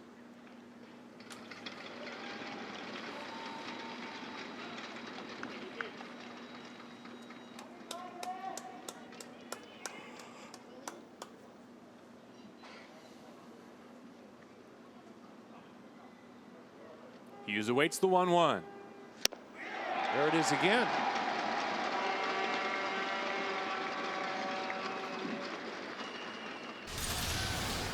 What's the late life on this pitch? I mean, that is a downer. Read the hitter for me here as a former pitcher yourself. What are you throwing on 1-2 based on the swings from Hughes? Well, you do read the hitter. You do read the bat. That's when you really take off as a pitcher, when you can diagnose swings, and there's no reason for him to throw just another one of those.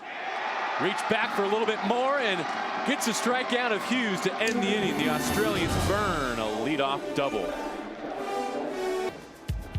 My partner Joe McGrain says the curfew is in effect tonight. We've got a loaded day of baseball to close out Pool B tomorrow here in Taiwan, Australia and the Netherlands, and then Chinese Taipei, Korea.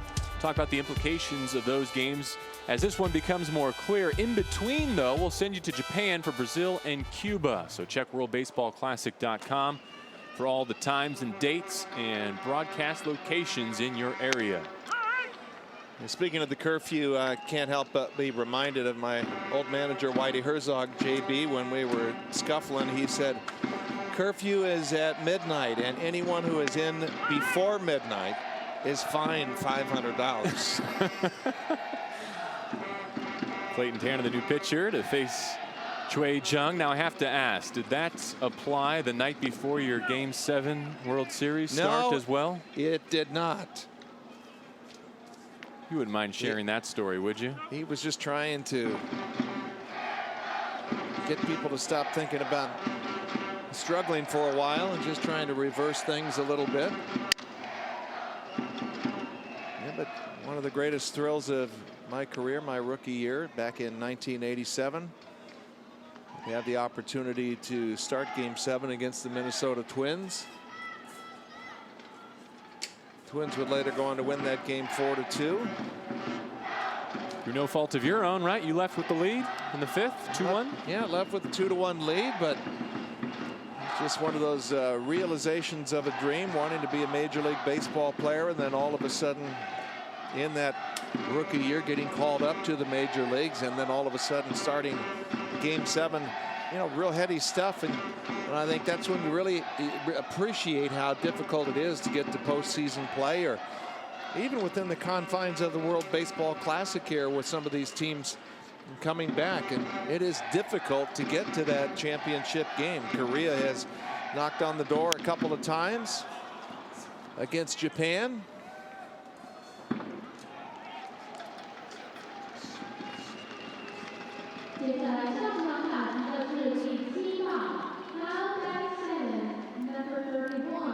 Not only did you not come away with the ring, I heard you might have lost out on some keys as well. A little birdie on my shoulder told me. Oh, that's when the late great Gussie Busch said if I won that game, he'd give me a car. And I was still the pitcher of record when Whitey Herzog took me out, and I said, Skip, if we win, do I still get the card? No. Now get the heck off the mound. Kind of like that. Whitey said heck? I don't think heck was ever in Whitey's lexicon.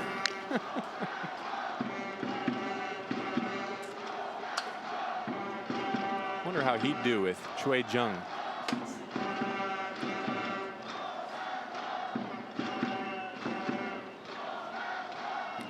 Jung made the first out of this 6th for the Koreans. 25-year-old Clayton Tanner making his WBC debut.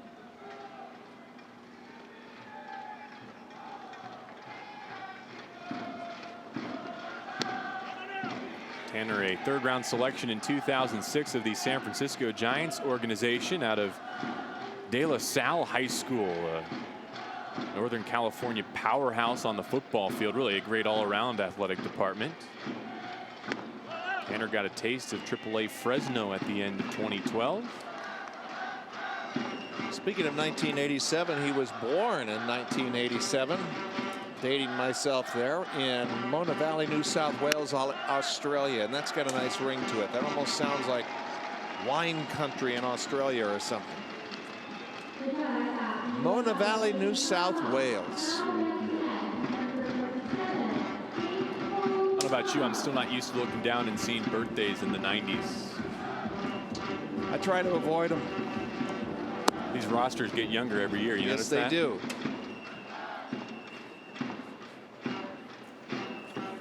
Hang around guys like Graham Lloyd down in the Aussies bullpen. Their bullpen coach.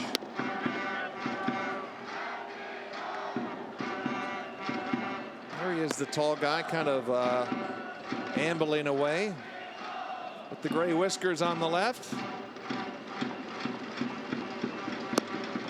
Joe, there isn't a team in the World Baseball Classic that can't play what if when it comes to the roster. That includes the United States, but what if for Australia with major leaguers like Grant Balfour and Travis Blakely having to pass? No Peter Moyland, he's expected to be a closer, but instead has to try and earn a job as a non-roster guy in Dodgers spring training camp.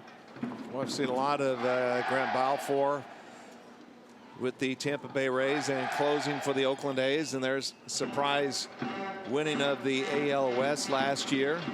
Incredibly talented. And even a better person, just a great competitor between the lines and a great guy off it.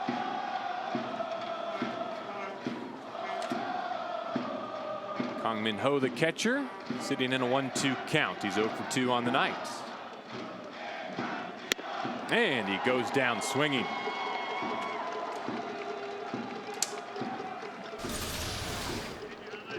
Nice little tail on the lefty Tanner's fastball. An acknowledgement from De San Miguel saying, hey kid, nice spot, perfect. Liam Hendricks, another Major League Australian name.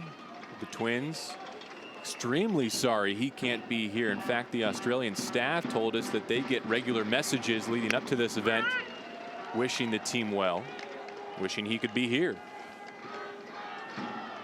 Sometimes the demands of a career and an upcoming major league season forces players to opt out.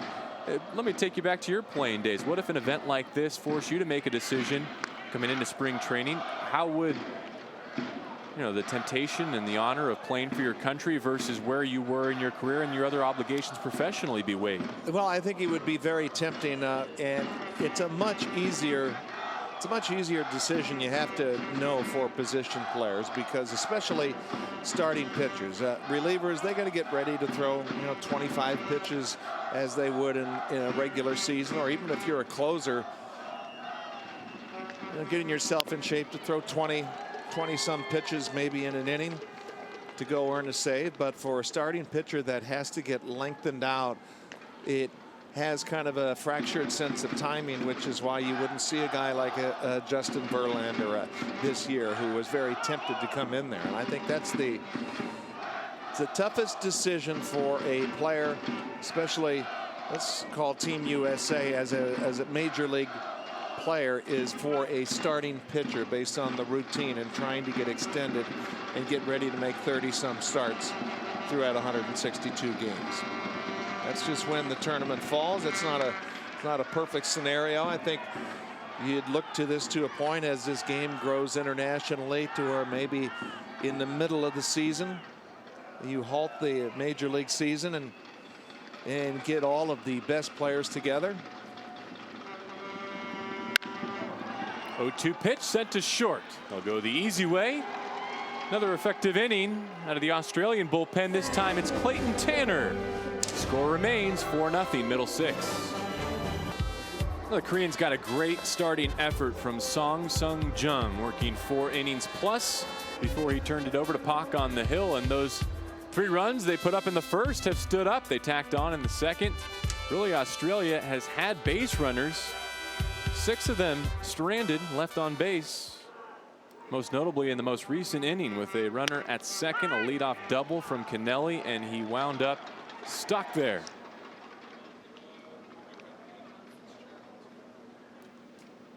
Here's a cleanup hitter, Stephen Welch.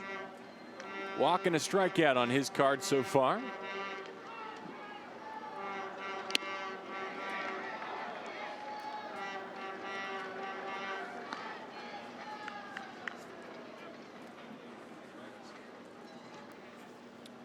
Pak Hee-soo, 29 years old, making his WBC debut. He bailed Song out of a leadoff double in the previous inning. Try to dot the outside corner on 0-2 and missed. What's the feeling in the Australian dugout? They have not seen the good side of the World Baseball Classic yet. No, they haven't, but John Diebel, their manager, did tell us what a great tight knit and battling team that they are. And it's an uphill battle when you've got a quality left-hander like Park on the hill against a very left-handed lineup. I know I mentioned that last half inning, but you have to look for areas and spots to try to develop momentum, and he definitely knows what he's up against. Very well respected coach, 14 years with Team Australia.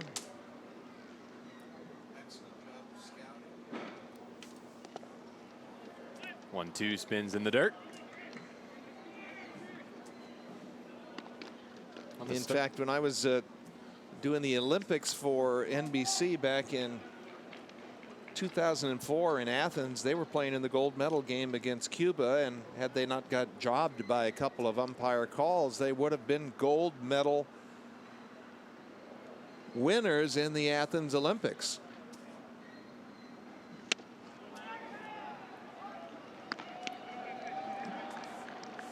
Plug being pulled on baseball and Olympics, part of the reason why we have this great event.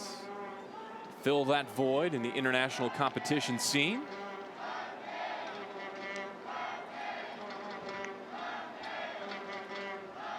The start of play today in Pool B. No one had punched a ticket to round 2, and no team had been eliminated either. Lee Sung-yap will take it himself. Take a look at the Pool B standings. Chinese Taipei certainly in the driver's seat.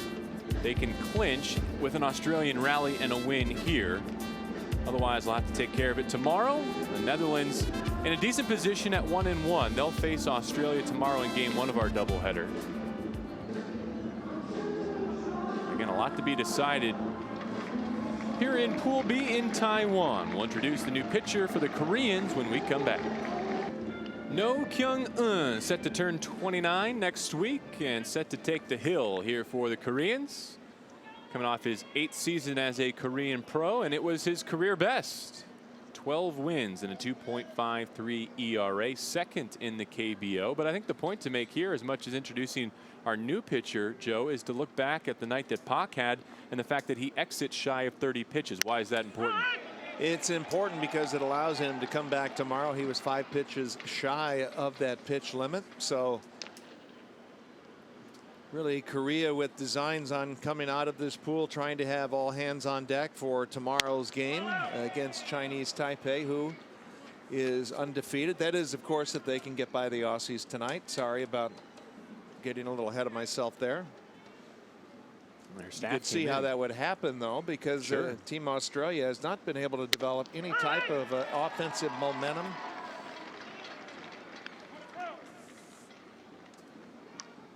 Cranes came into the night with their pitching staff in great shape, no restrictions except for their game 1 starter, Yoon.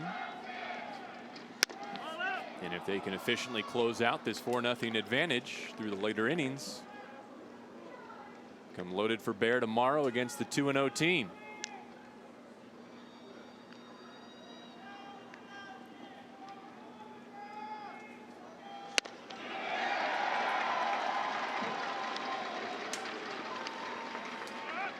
As Huber strikes out, here are the tournament rules regarding pitching and pitching counts.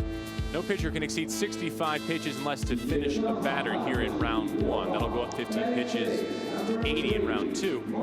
Meanwhile, a pitcher must wait 4 days if he throws 50 plus and a day off if he throws either 30 plus or on consecutive days. So that's why Pac staying below the 30 pitch ceiling, important to making him available to match up with Chinese Taipei tomorrow.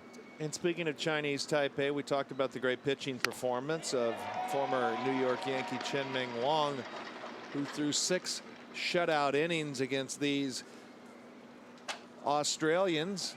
They emptied the bucket on him with his pitch count. He can no longer appear in the rest of this tournament.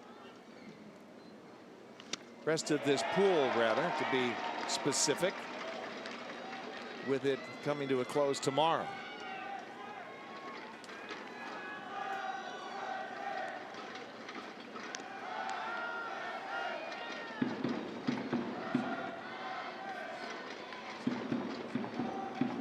Two to Mike Walker.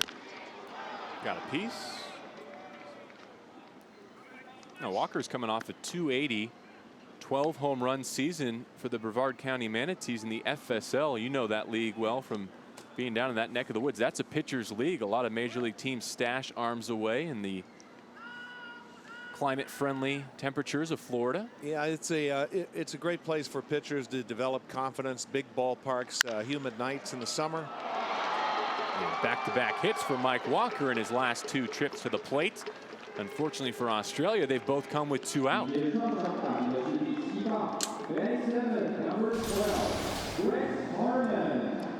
Again, another elegant swing from Walker. His second hit, and really right in the same spot in between the first baseman and the second baseman, finding that hole. Walker has looked more like a hitter than a walker tonight. I see what you did there. Yeah, but joke writers were feverishly up last night, putting this routine together. The great thing about that Florida State League is its stadiums and facilities are often Grapefruit League spring training homes. So that's the other nice part about major league teams trusting the facilities and the grounds conditions and all those sorts of things. You talk about places like Clearwater and Port Charlotte. Well, the minor league facilities have really improved since back when I was going through there in the 80s. Major League Baseball being a lot more concerned about the conditions, but the Florida State League having some of the best facilities because they are the spring training facilities of the major league teams that do train there in Florida.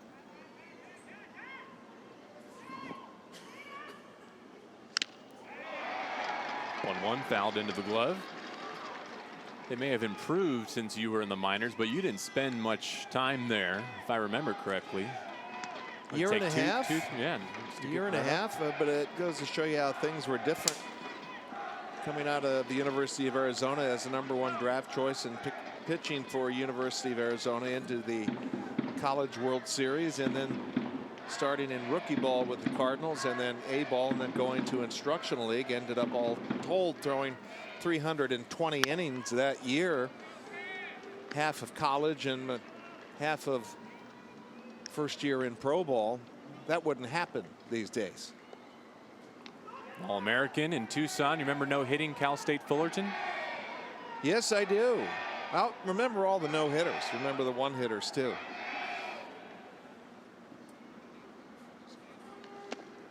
Two in the dirt, and the count runs all the way out with a runner at first and 2 down. Augie Garrido, who is now coaching at the University of Texas, accused me of putting pine tar on every ball that I threw against his Cal State Fullerton Titans. Still has not let me live that down, and I got to tell you, Augie, I never did it. Payoff pitch, and he got him. 2 strikeouts out of the bullpen for no, and he hangs another 0 for the Koreans. 6 innings in the books. The Koreans jumped out to an early 3-0 lead in the first. They added another in the second. And here's a look at their in-game box. Doesn't look like much.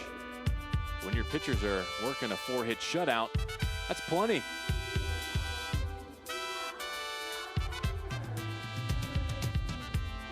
New pitcher for the Australians, 28-year-old right-hander Shane Lindsay out of Melbourne, making his WBC debut. Now remember, if you're down in Australia, you've got to call it Melbourne. It's like the Louisville and Louisville in Kentucky. Melbourne. Spoken like a true Kentuckian. 2 trips down to Australia, and it is an absolutely beautiful country. Great people. The Australians aren't careful here in round 1. They could be hosting some qualifying next go round of the World Baseball Classic. Not that you and I would mind. I'd sign up for that assignment. No, absolutely.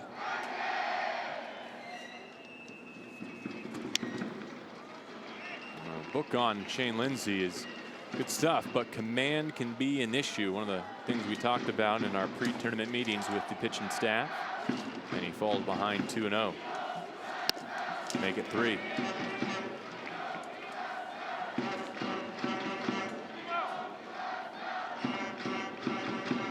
Have you noticed that baseball fandom in Taiwan is exercise?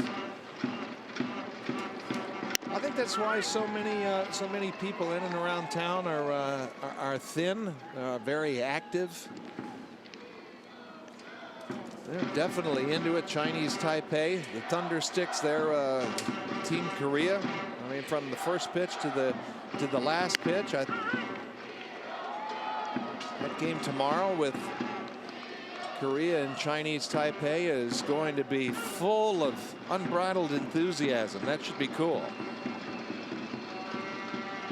Although that has not seemed to have got a hold of the Korean coach yet. That's the great contrast, is everyone going berserk around him and they're stone-faced for 3 hours at a time. You know what was really unusual? We talked about meeting with all of the different coaches, and the Aussies laying all their cards on the table, very engaging, just as you might expect. And John Diebel has been with his team for 14 years, and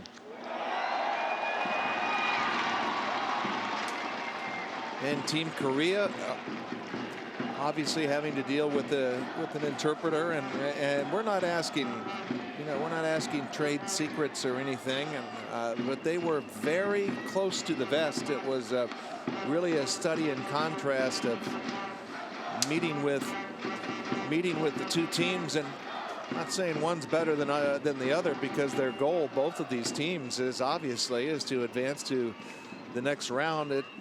The style very different, and you look at it from a Major League Baseball perspective.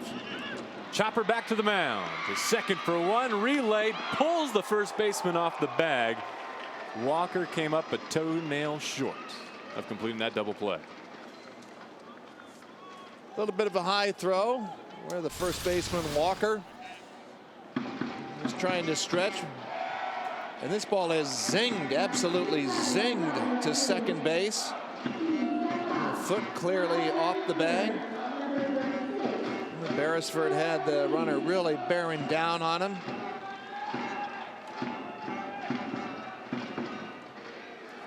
Might have beat it out anyways. Very close play. A good call by Paul Emmel over at first base. Longtime Major League umpire. That one got away from Lindsay. And I tell you what, Lee-Sung Yap did not take kindly to it. Well, it looked like I'll have to see this again, but it looked like he was spinning a breaking ball there. You know, he can remark all he wants. It was down around his feet. Let's take a look here.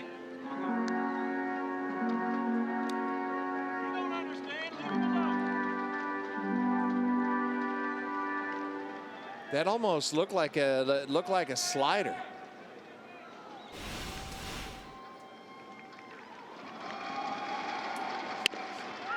Back in the zone at 1-0. Back to our conversation with the Korean staff about the only smile we got out of them. And again, this is mostly the fault of our lack of humor. Was when we asked him about the spying controversy against the Chinese Taipei team that they will see tomorrow. In case you're not familiar with the story, a small contingent of would-be scouts representing Chinese Taipei posed as umpire trainees. And get a look at Korea's dress rehearsal and were exposed. And really, that's much ado about nothing, JB. It's called scouting. And, you know, they could have dressed as janitors for all I care. It's not like it, you know, baseball's a game, and before that last ball was put into play, we were talking about how secretive the Team Korea was in the meetings and very cagey about who the pitcher was going to be, and that ball getting stuck in the screen, and that was very similar to the pitch that Lee-Sung Yap was upset about, an errant slider there. See, that almost a carbon copy, other than it sticking in the fence when with the left-handed hitter up there. Yankee fan thought he had a souvenir. Couldn't pull it through. But to just finish that point, in the in the major leagues, there are not surprises about who's going to throw. The Koreans will tack on to their lead here. A 2-out single off the bat of Lee Dae-ho and an RBI, his second hit of the night. You go in for a 3-game series, you know who your 3 pitchers are that you're going to face, and we're talking about Lindsay having some command issues and threw that one right in the middle of the plate, and that was scalded with a high hop.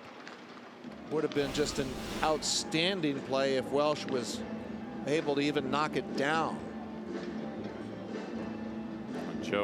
Chinese Taipei adequately embarrassed by the incident to issue a formal apology. The Koreans accepted it. They said it's water under the bridge. Yeah, why apologize? It's scouting.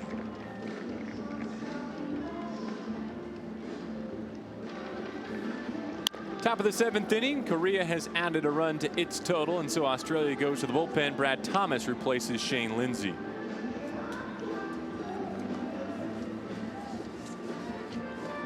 Thomas, 35 years old, from Sydney. He plays for the Blue Sox.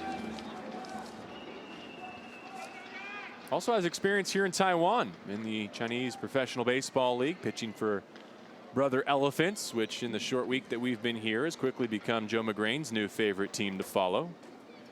He'll be losing sleep throughout the Major League season while he watches along on the internet. Yep, the Brother Elephants, that sounds more like a fraternity than it does a team, and maybe it is a close-knit team that is a fraternity. In that case, 2013 becomes your rush year. Good luck to you. It sounds like might be some strange initiation rituals. Lee Dae-ho after the RBI single down at first. This one lifted down the left field line towards the Korean bullpen.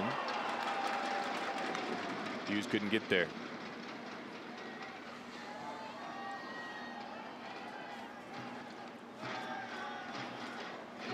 Well, you mentioned that Brad Thomas with the Sydney Blue Sox the last 2 winters, and he's appeared in parts of 5 big league seasons with 2 clubs, the Twins and the Tigers.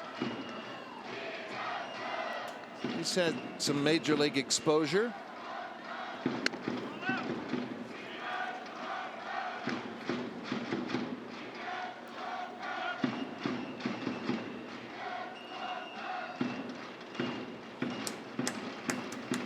Two hits, a fielder's choice, and a strikeout in the inning for Korea. They've turned it into a run.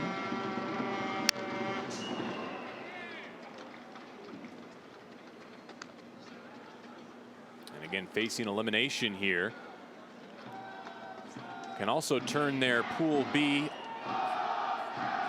standing around and climb all the way to the top if things break their way tomorrow. The win here, they would improve to 1-1. To join the Netherlands, and then they become the biggest fans of the Aussies, who will face the Dutch tomorrow.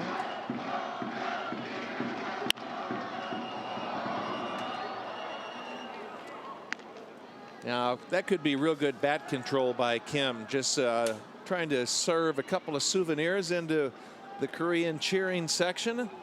Nice gesture on his part. I don't think the local fans keep much score at the yard. Their hands are occupied with other sound producing activities. A lot of good ballpark food, and of course those thunder sticks that are in constant motion.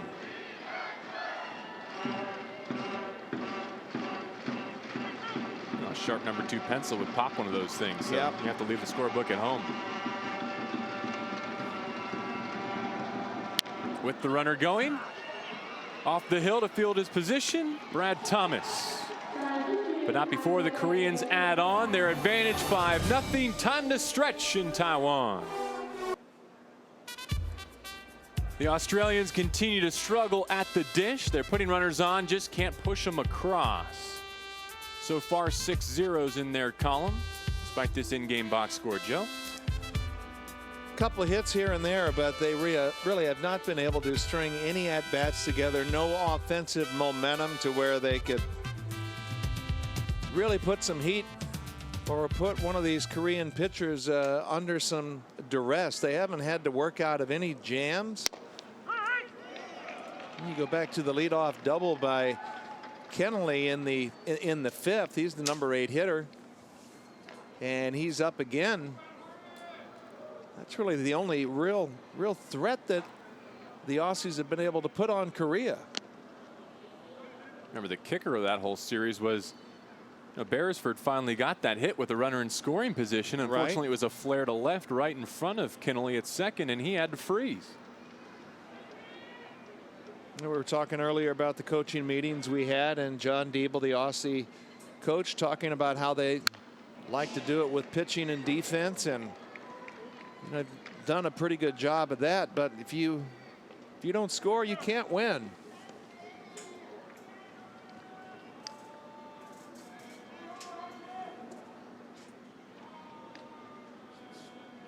Song, Pak, and Noah have combined to strike out 8 Aussie hitters, and with the 2-strike count, Kennelly sends another knock to center field. He is yet to be retired tonight, hit by a pitch and 2 base hits.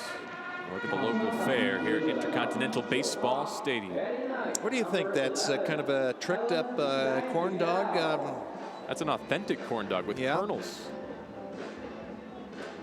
And then the more traditional corn dog with the batter and then the corn kernels as well. That sounds interesting. We might be able to rip off that idea and try it in the States, and I think we'd start it in like in Iowa, like it. Sure. The Cubs Park in Des Moines. See how it works there. Your origins trace to Des Moines, if I'm not mistaken. Yeah, born in Des Moines, Iowa. Well, as long as you don't set it up across from my stinky tofu stand, I don't want to be your competitor. The iCubs, they have no idea what's coming with stinky tofu. I'm not trying to create an international incident. The Taiwanese have been absolute great hosts. They do so many things well, And maybe they do the stinky tofu well, but my goodness, does it smell. Driven into the left center field gap, and with the wind still gusting out there, nothing flying to the track. And that becomes out number 1 despite good contact from the 9-hole. There is one of those authentic corn dogs there. Well, how about this? If the Koreans rally from an 0-1 start to win this Pool B, you try stinky cheese, and I'll have the corn dog. No. Might have to do the old blind switcheroo, and you can have the stinky tofu. How about if the Australians rally from 0-2 to advance to Japan, which is still a possibility? This is what these discussions that announcers get in, that I'll walk back to the States or something like that if the Aussies can come back. And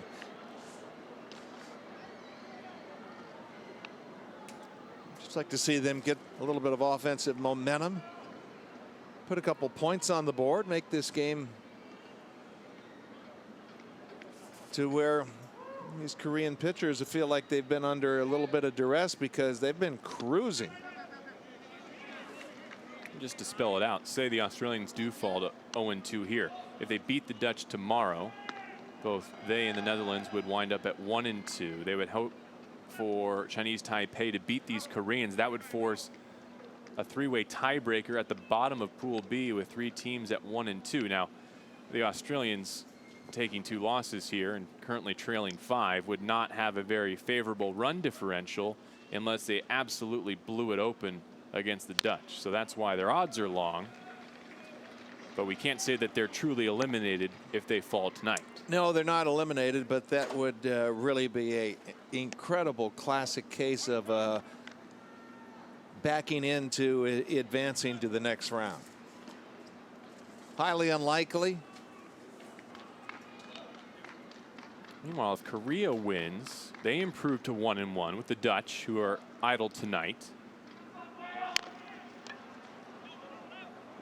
Of course, Korea wants to beat Chinese Taipei tomorrow. That would leave them at 2-1. And then they root for Australia to beat the Netherlands. That would give them the top spot in Pool B, despite falling on the first night of competition.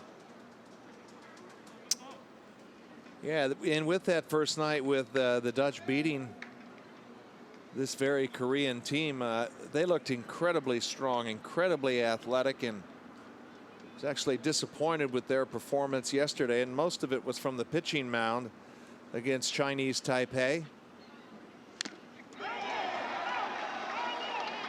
Beresford just got a piece to stay alive.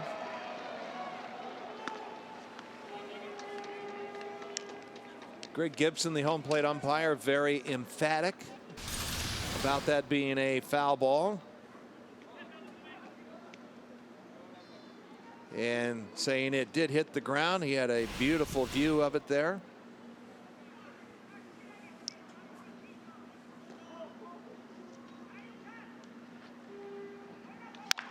That one too, slapped to first, smothered by Lee Sung Yap, who throws up the roadblock, and that's out number 2.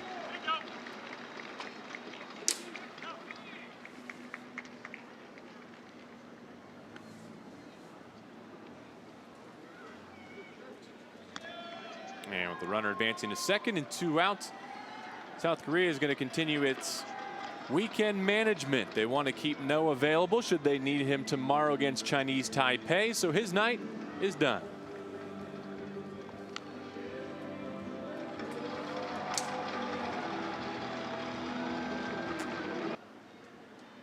Chung Tae-yoon, one of 3 Koreans, now a veteran of all 3 World Baseball Classics, on to make his second appearance of the 2013 edition. Outstanding numbers, sub-1 earned run average, and submarine style. Facing Mitch Denning, the left-handed hitting center fielder. 0 for 2 with a walk this evening. He has a runner in scoring position. It's Kennelly down at second base, who had a leadoff single. You know, it's been a nice luxury for Korea tonight, the way that they've been able to manage their pitching staff going up against Chinese Taipei tomorrow.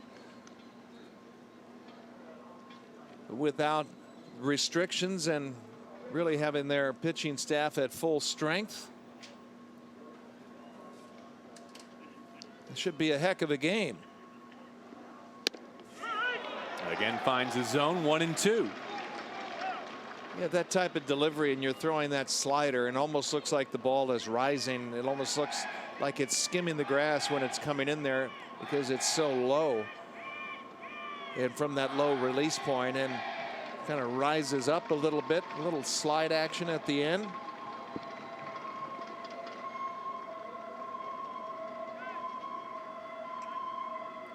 Chong with the 1-2. Let's take a look at that delivery. Of course, you have to be very flexible in the back and to be able to repeat this type delivery and almost a knuckle scraping delivery. And unique from the standpoint that not too many guys throw like that, so it's a different look.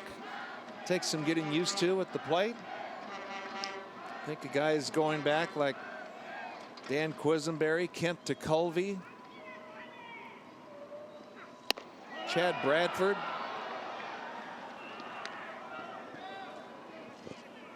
Something that every pitcher has tried at some point in his career. Even if it's just messing around in the bullpen. Yeah, I think you try it and you go, oh, my aching back, let's not do that again. All the more impressive that Chong's doing it at 34.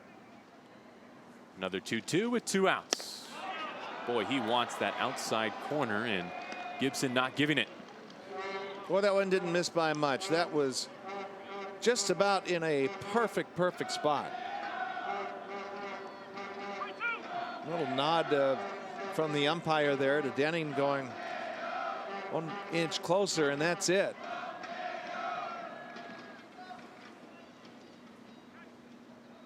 Brings the payoff pitch. Down to first. Glove by Lee Sung Yap. And once again, Tim Kennelly, a leadoff hit, but he's stranded at second. A familiar refrain for the Australians. Still scoreless. The next game is a good one. In fact, it's a good 3. We'll be back in Taichung for a day-night doubleheader. Australia and the Netherlands and Chinese Taipei against Korea.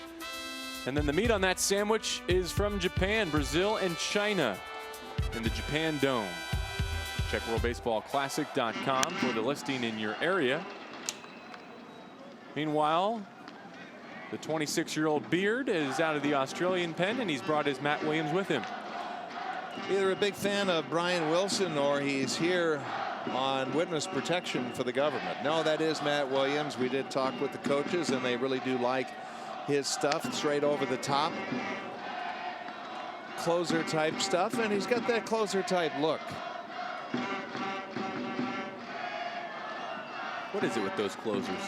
Got to have the facial hair, have to have some type of intimidating look or a big bag of crazy. Look like he may have a combination of both. Do the starters and the relievers, and especially the closer, do they mingle in the clubhouse, or do they keep to their own? They do, but there is a division within a pitching staff. Up the middle, good range by Harmon. Needs a help at first, and he got it from Walker.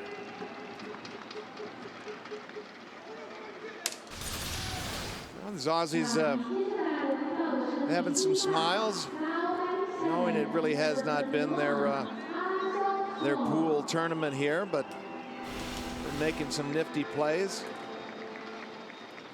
Yeah, and to finish that thought about a pitching staff, yeah, they are together as a unit, starting and relieving. The mentality is completely different, and just the personality types are completely different. Starters tend to like things more routine oriented. There's Graham Lloyd, the bullpen coach, longtime major league left-handed specialist, and boy, he could give you a real tough at bat from the left-handed side.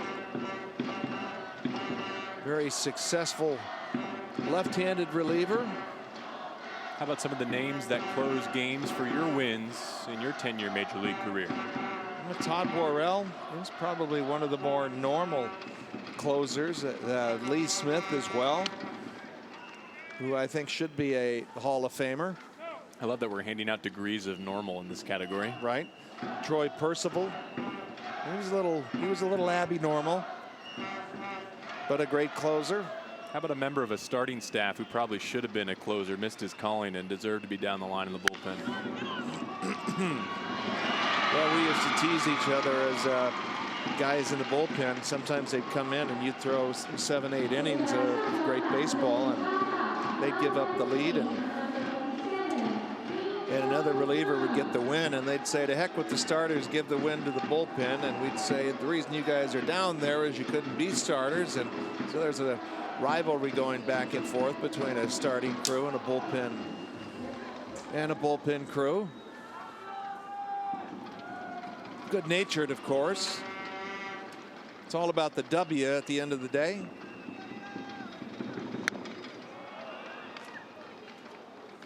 Good to see the greatest who's ever done it back in spring training, and I saw he pitched a simulated game in would have been Tampa, in your backyard probably, the other day. Mariano Rivera on his way to a comeback. I said he did not want to go out that way. Good to see him back healthy. Being able to amass all that success, all those saves with just that one pitch, that nasty cut fastball. Tremendous athlete, tremendous ambassador for the game of baseball. Panamanian.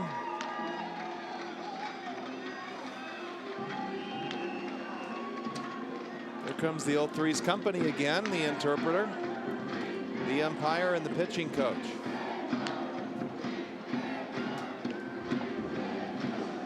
Meeting of the minds just to execute a pinch hitter, and look at the Australians digging through their own paperwork to try and make sense of it all.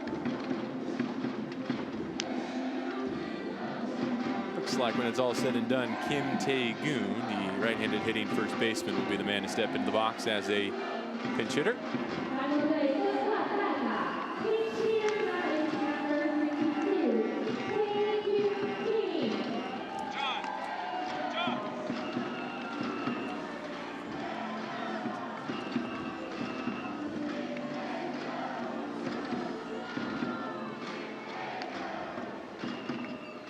Talked about all the management that Korea has done with its bullpen to make sure everyone stays relatively fresh and, more importantly, available to come back tomorrow. Likewise for the Australians, as Matt Wallace is now the 6th pitcher that they've used. Have not given up the rope and clearly planning ahead for tomorrow.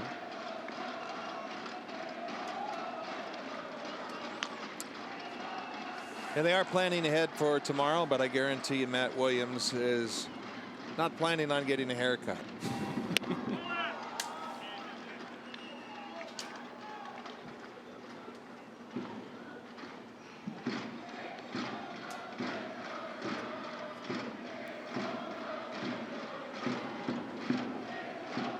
They're setting the ABL save record in Australia this year. Williams finds his zone at 2-0. Also a recent birthday celebrant, newly 26.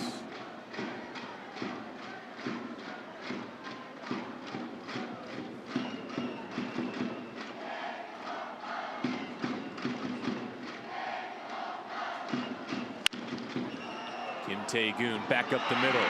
Tough play for Beresford, and his throw heads into his own dugout.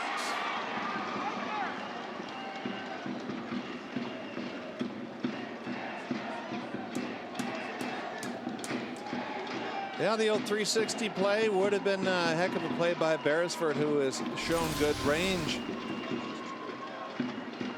here in this pool tournament, going a long way to his left and wheeling. If he does make an accurate throw, he gets the out. Would have been outstanding. That just kind of over rotates a little bit.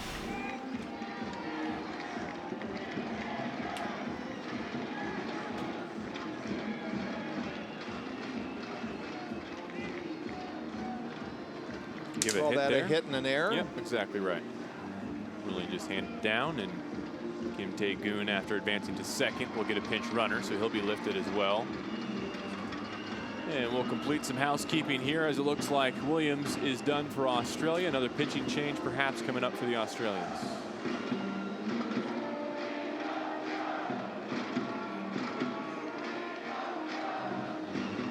Skipper takes the ball. We'll introduce the new arm for the Aussies when we come back to Taiwan. The seventh pitcher for the Australians is Ryan Roland Smith, making his second appearance of this weekend. Struck out the only batter he faced 2 nights ago. Last year in AAA with the Cubs. Before that in the major leagues with the Seattle Mariners as one of my favorite hyphenated left-handed pitchers. He inherits 2 runners in scoring position with 2 outs in the Korean 8th.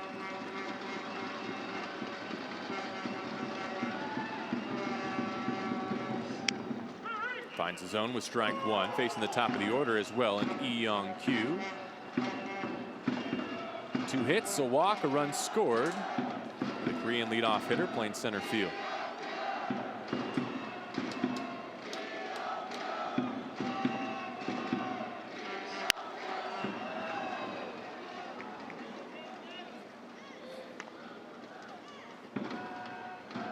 Mentioned pinch runner after Kim Tae-goon was credited with the single, advanced to second base on the throw in air from shortstop.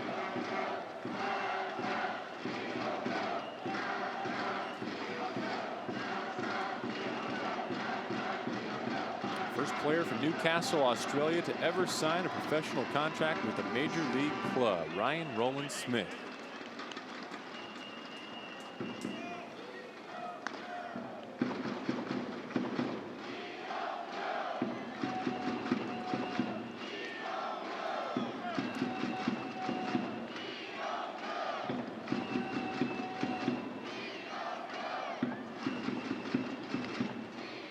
One-two, slap back.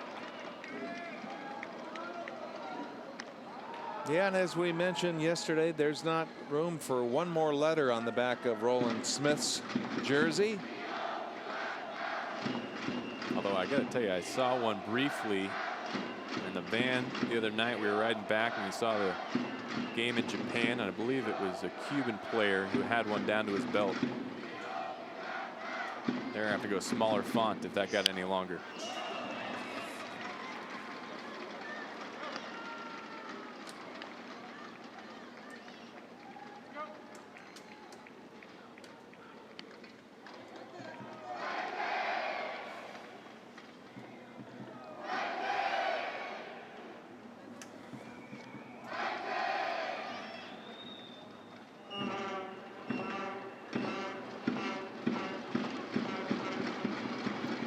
Another 1-2.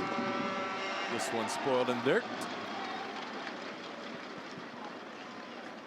Lee-Young-Kyu batting for the second consecutive inning in his 5th plate appearance tonight. Pretty impressive bounce back by their side.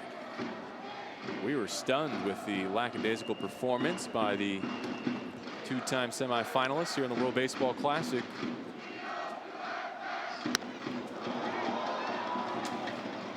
Yeah, the Netherlands really got the jump on them, and they did not play well. Talking about Korea, did not play well defensively.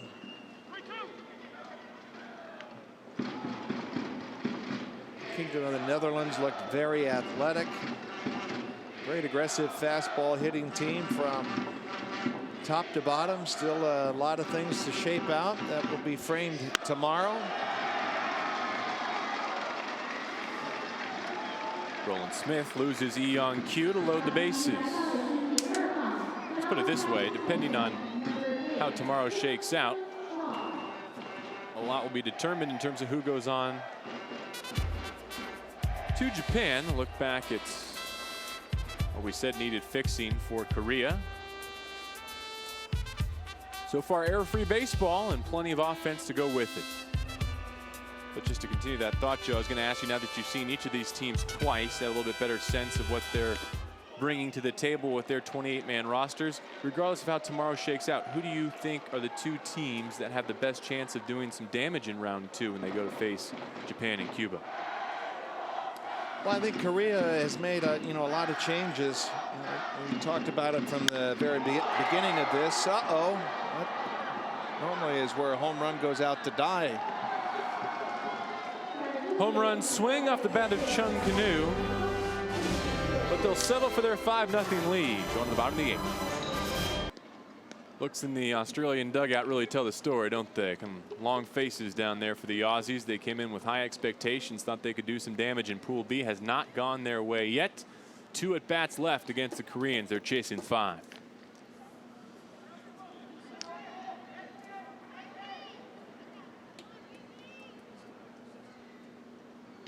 Jong Tae-yoon stays on, the 34-year-old right-hander. Dropping down with his first pitch, and a frisbee misses down and in.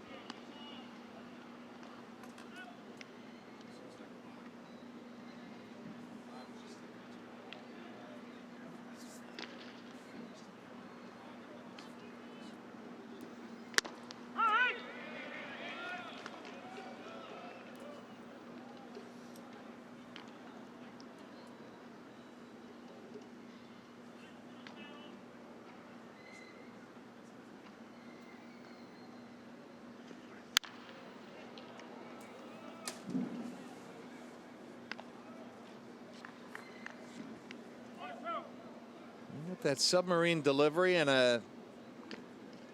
it's really difficult to create a lot of leverage from that position. Does seem to get it up there pretty well, though. Luke Hughes tardy on these last couple of pitches.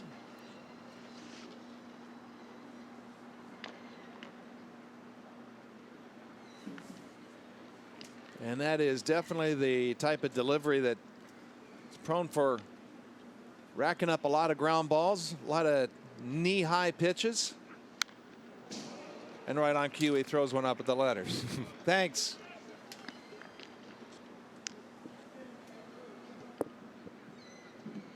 The old upshoot.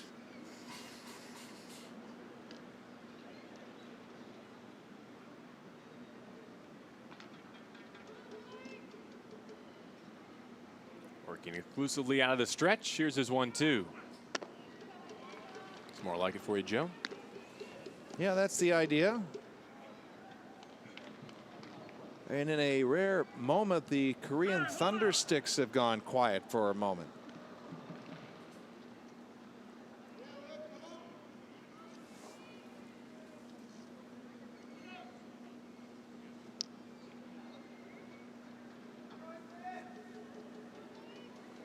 Koreans can win here. 3 teams will enter the final day of competition in Pool B with a chance to punch their ticket to round 2 of this World Baseball Classic.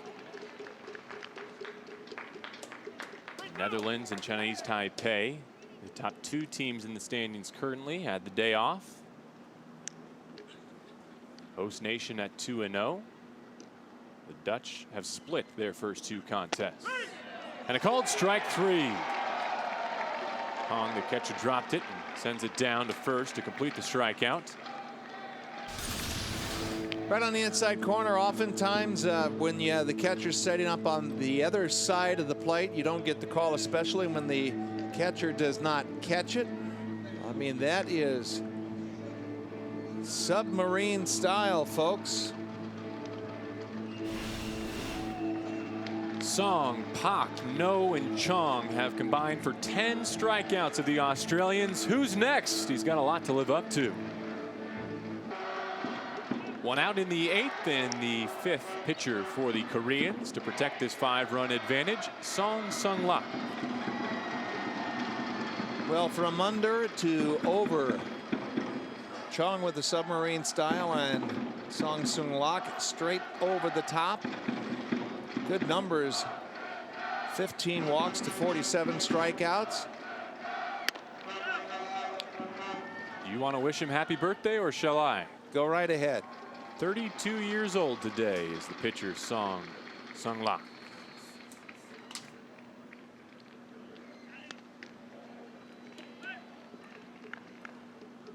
Well, a happy birthday song in order. I hope you can carry this through to the doubleheader tomorrow. I don't want you wasting all of your good ones tonight. Using Not too many left in the chamber.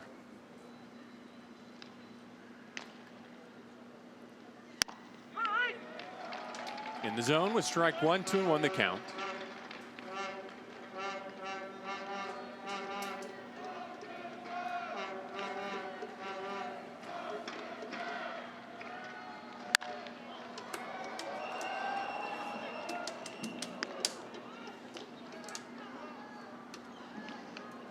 The Korean delegation getting a lot of souvenirs tonight. They're well positioned, yes, aren't they? They have put themselves in the perfect spot.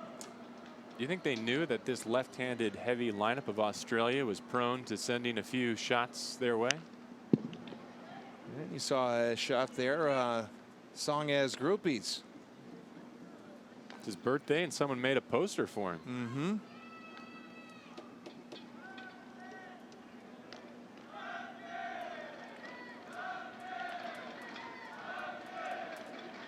Welch in the Pittsburgh organization with the Indianapolis Indians.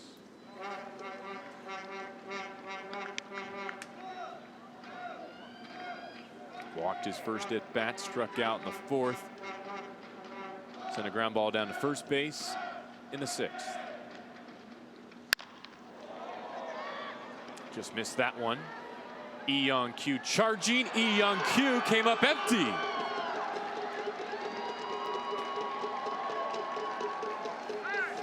Credit Welch with hustling out of the box. He's standing at second with one down.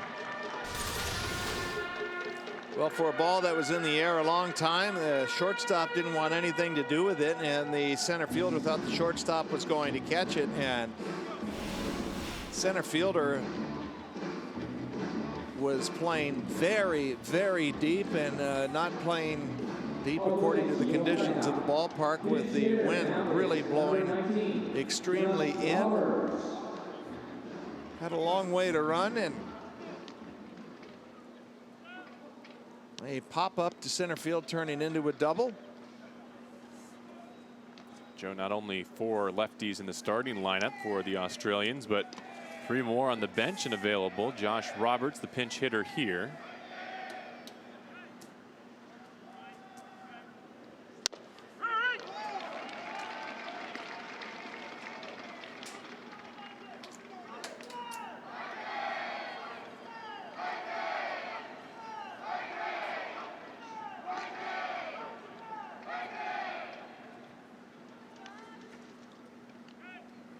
Roberts representing the national side for the first time.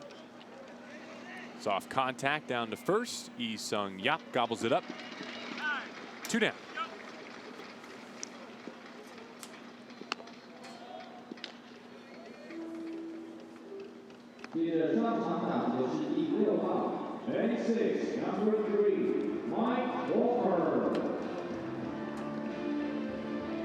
Green's now 4 outs away, getting their first win of this pool play competition. 2 might be enough to advance to round 2.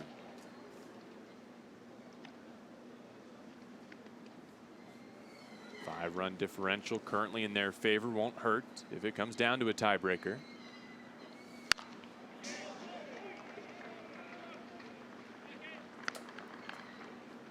Stephen Welch down at third base, the first Aussie to get there tonight, at least to stay there in the World Baseball Classic. He of solo home run fame the first night out. Made a brief stop at third base. Chopped to short. Kong has to hurry. Got his man at first. The Australians strand another runner in scoring position. The Koreans are 3 outs away. We go to the 9th, and Josh Davies takes over at second base for Brad Harmon. The Australians trailed this one 5-0. They were able to put up 6 hits, but he had to push a run across. Sung Yap. Strikeouts in each of his last 2 trips. The 3-hitter leads off the 9th inning for the Koreans. Unless you think this game is in hand, South Koreans would be well served to tack up a few more runs here. If an instance arises where they need to go to run differential, everyone counts. Part of their order hitting here, and they're not pulling starters. leadoff hit.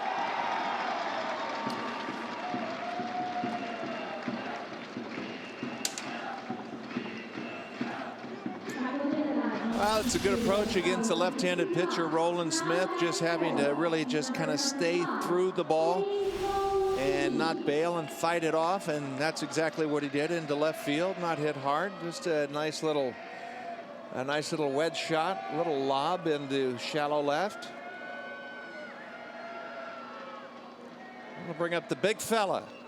Ide Ho walked and scored in the first, grounded out in the second, single in the fifth, another knock in the seventh that brought home a run. Well, for Ide Ho, the park is playing really big for his pole side of the field.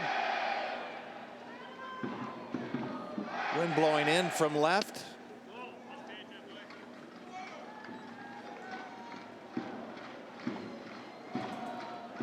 He's hit the ball pretty hard in this short series. It's been that way for every game. Perhaps sensing that the park's too big to left, he goes to the opposite field this time, Joe McGrain, and back-to-back hits for the Koreans in the ninth. Hey, he'll take it. A little on the hands, on the handle. Or trademark, if you will, to be more specific. That's called a strong man's hit.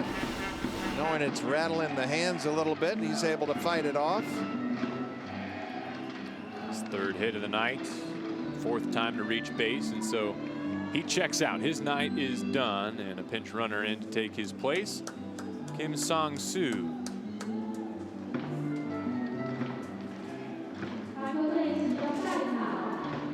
Again, not just to give Ide Ho the rest of the night off, the rest of those legs to avoid injury, but some more speed on the base pass. You want that trailing runner coming around. 7-0 is a lot different than 5-0 in pool play.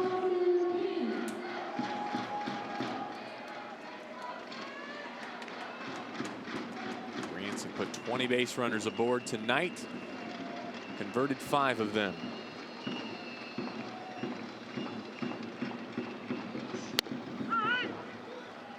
Strike one to Kim. Good firm fastball, pop in the mitt.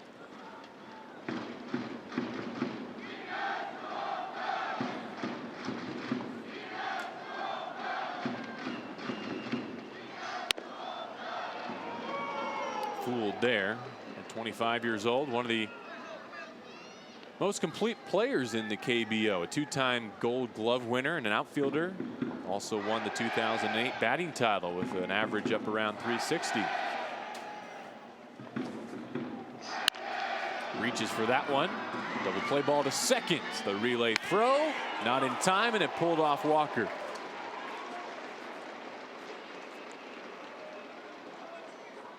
Kim doesn't necessarily look like the type of guy that can run.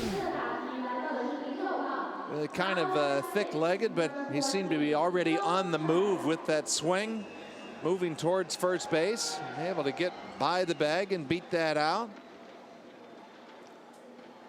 So he is in full motion already. It's called legging it out. First pitch swinging and past third. Beresford has a chance. What a play.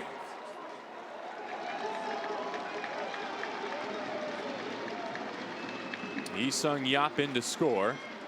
So it's 6-0. It could have been a lot worse if it's not for the efforts of the Australian shortstop. The unusual 5-4-3 play. Great release from the hole by Beresford.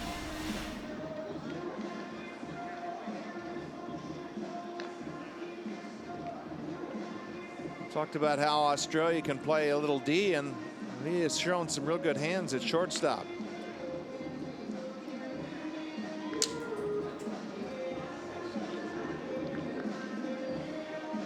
Pinch hitter here for the Koreans. They're going to their bench for Chun Chinu.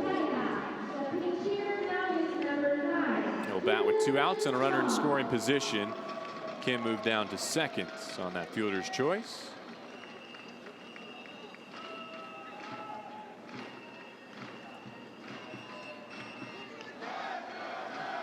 Koreans cash in on a leadoff hit, and they build a 6-0 advantage.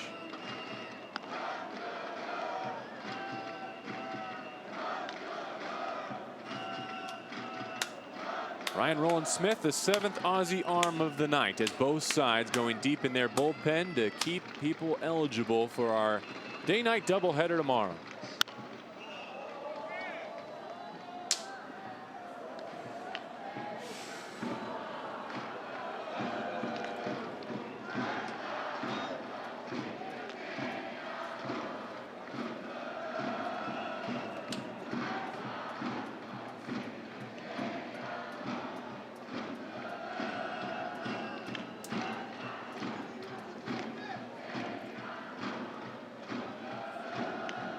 The 1-1.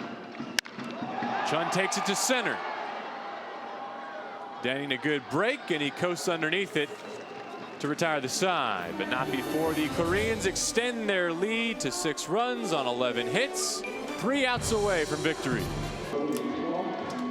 Korea's perennial saves leader on in an on-save situation, Oh Sung-won, the 30-year-old right-hander. We talked with the Korean delegation, and they likened him to Eric Gagne when he was in his heyday, saving games for the Dodgers. Hard, heavy fastball. Build is different, delivery is different, but they compared that fastball to Eric Gagne's, that is. Lee Jin-young, your new right fielder. And Josh Davies, who took over for Brad Harmon at second base, will also hit in his 7th spot.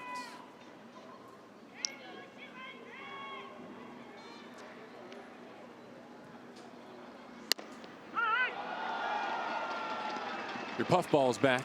Yes, he's got the puffball going. He brought his own rosin bag out there. There are 2 rosin bags out there, and unlike back in the major leagues where they're largely filled with rosin and a little mixture of powder, these are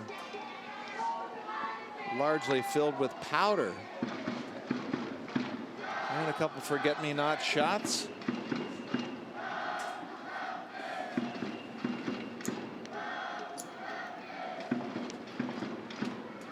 Bo struck out both batters he faced in game 1 against the Dutch. He's already built an 0-2 count against Davies.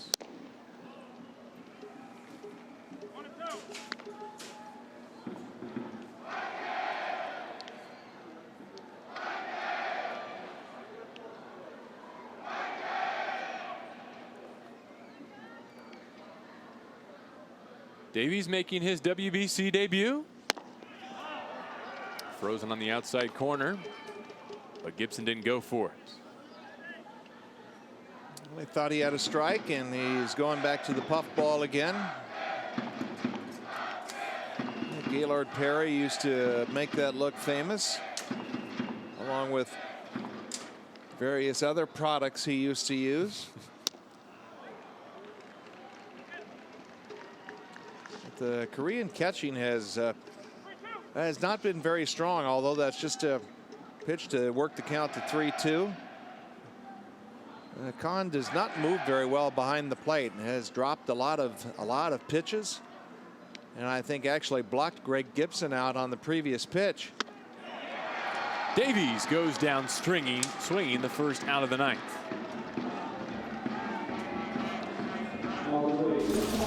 And a little oh my for O, straight over the top with the high hard one. Look at that delivery from tight center. A little less rosin or powder, if you will, on the hand. No puff ball, but plenty of pop. And here's a pinch hitter, David Candelas, taking over for Tim Kennelly in the 8th spot.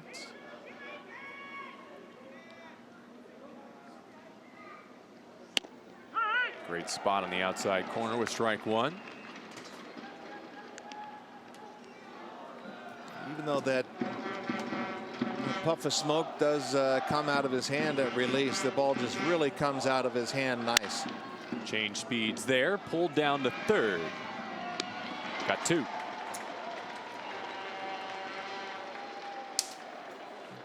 Comes off the tips of his fingers very well. Finish hitter now is number 5, Corey Anderson.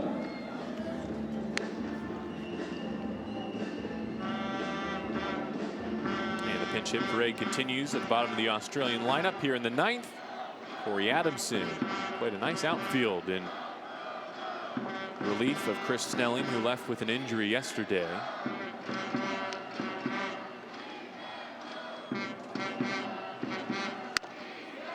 Attacks the first and comes up empty. Yeah, I think he needs to tell him to tune it up a dial a little bit. Start that swing a little sooner. Team Korea already thinking about Chinese Taipei tomorrow.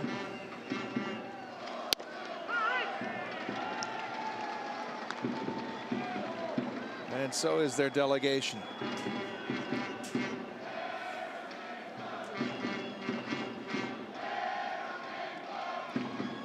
Oh Sung Wong brings the 0-2. Got him swinging to end the game. Song, Pak, No, Chong, Sun, and Oh. 6 Korean pitchers combined for a 6-hit shutout of Australia. Looked a whole lot more like the Korea that we expected coming into this pool as being the #1 ranked team. They did what they had to do, cleaned up their defense, and early runs really helped settle down their pitching staff so they could have a technically much more acceptable game than they did in game 1. Australians fall to 0-2 in pool play. They have to win, and they have to win big tomorrow against the Netherlands and hope that Chinese Taipei beats Korea. That would leave a 3-way tie at 1-2 here in Pool B in Taiwan. Your final score 6-0 in favor of the Koreans on the strength of 11 hits. So here are those updated Pool B standings. The Koreans get their first win. They climb to the middle of the pack, joining the Netherlands. Both the Dutch and Chinese Taipei idle today. The Taiwanese leading the pack at 2-0. So it all sets up a very intriguing day-night doubleheader here in Taichung tomorrow. As we go to our final day, nothing has been decided. All 4 teams have a chance to advance. All 4 teams have a chance to go home. We'll start with Australia and the Netherlands, wrap it up with Chinese Taipei and the Koreans, and in between we'll send you to Japan for Brazil and China. A massive day of World Baseball Classic coverage. Please check worldbaseballclassic.com for everything you need to know. For Joe McGrain, I'm JB Long. Thank you for being with us at Intercontinental Baseball Stadium to see the Koreans take care of the Australians with a 6-0 shutout. We'll see it for 2 tomorrow.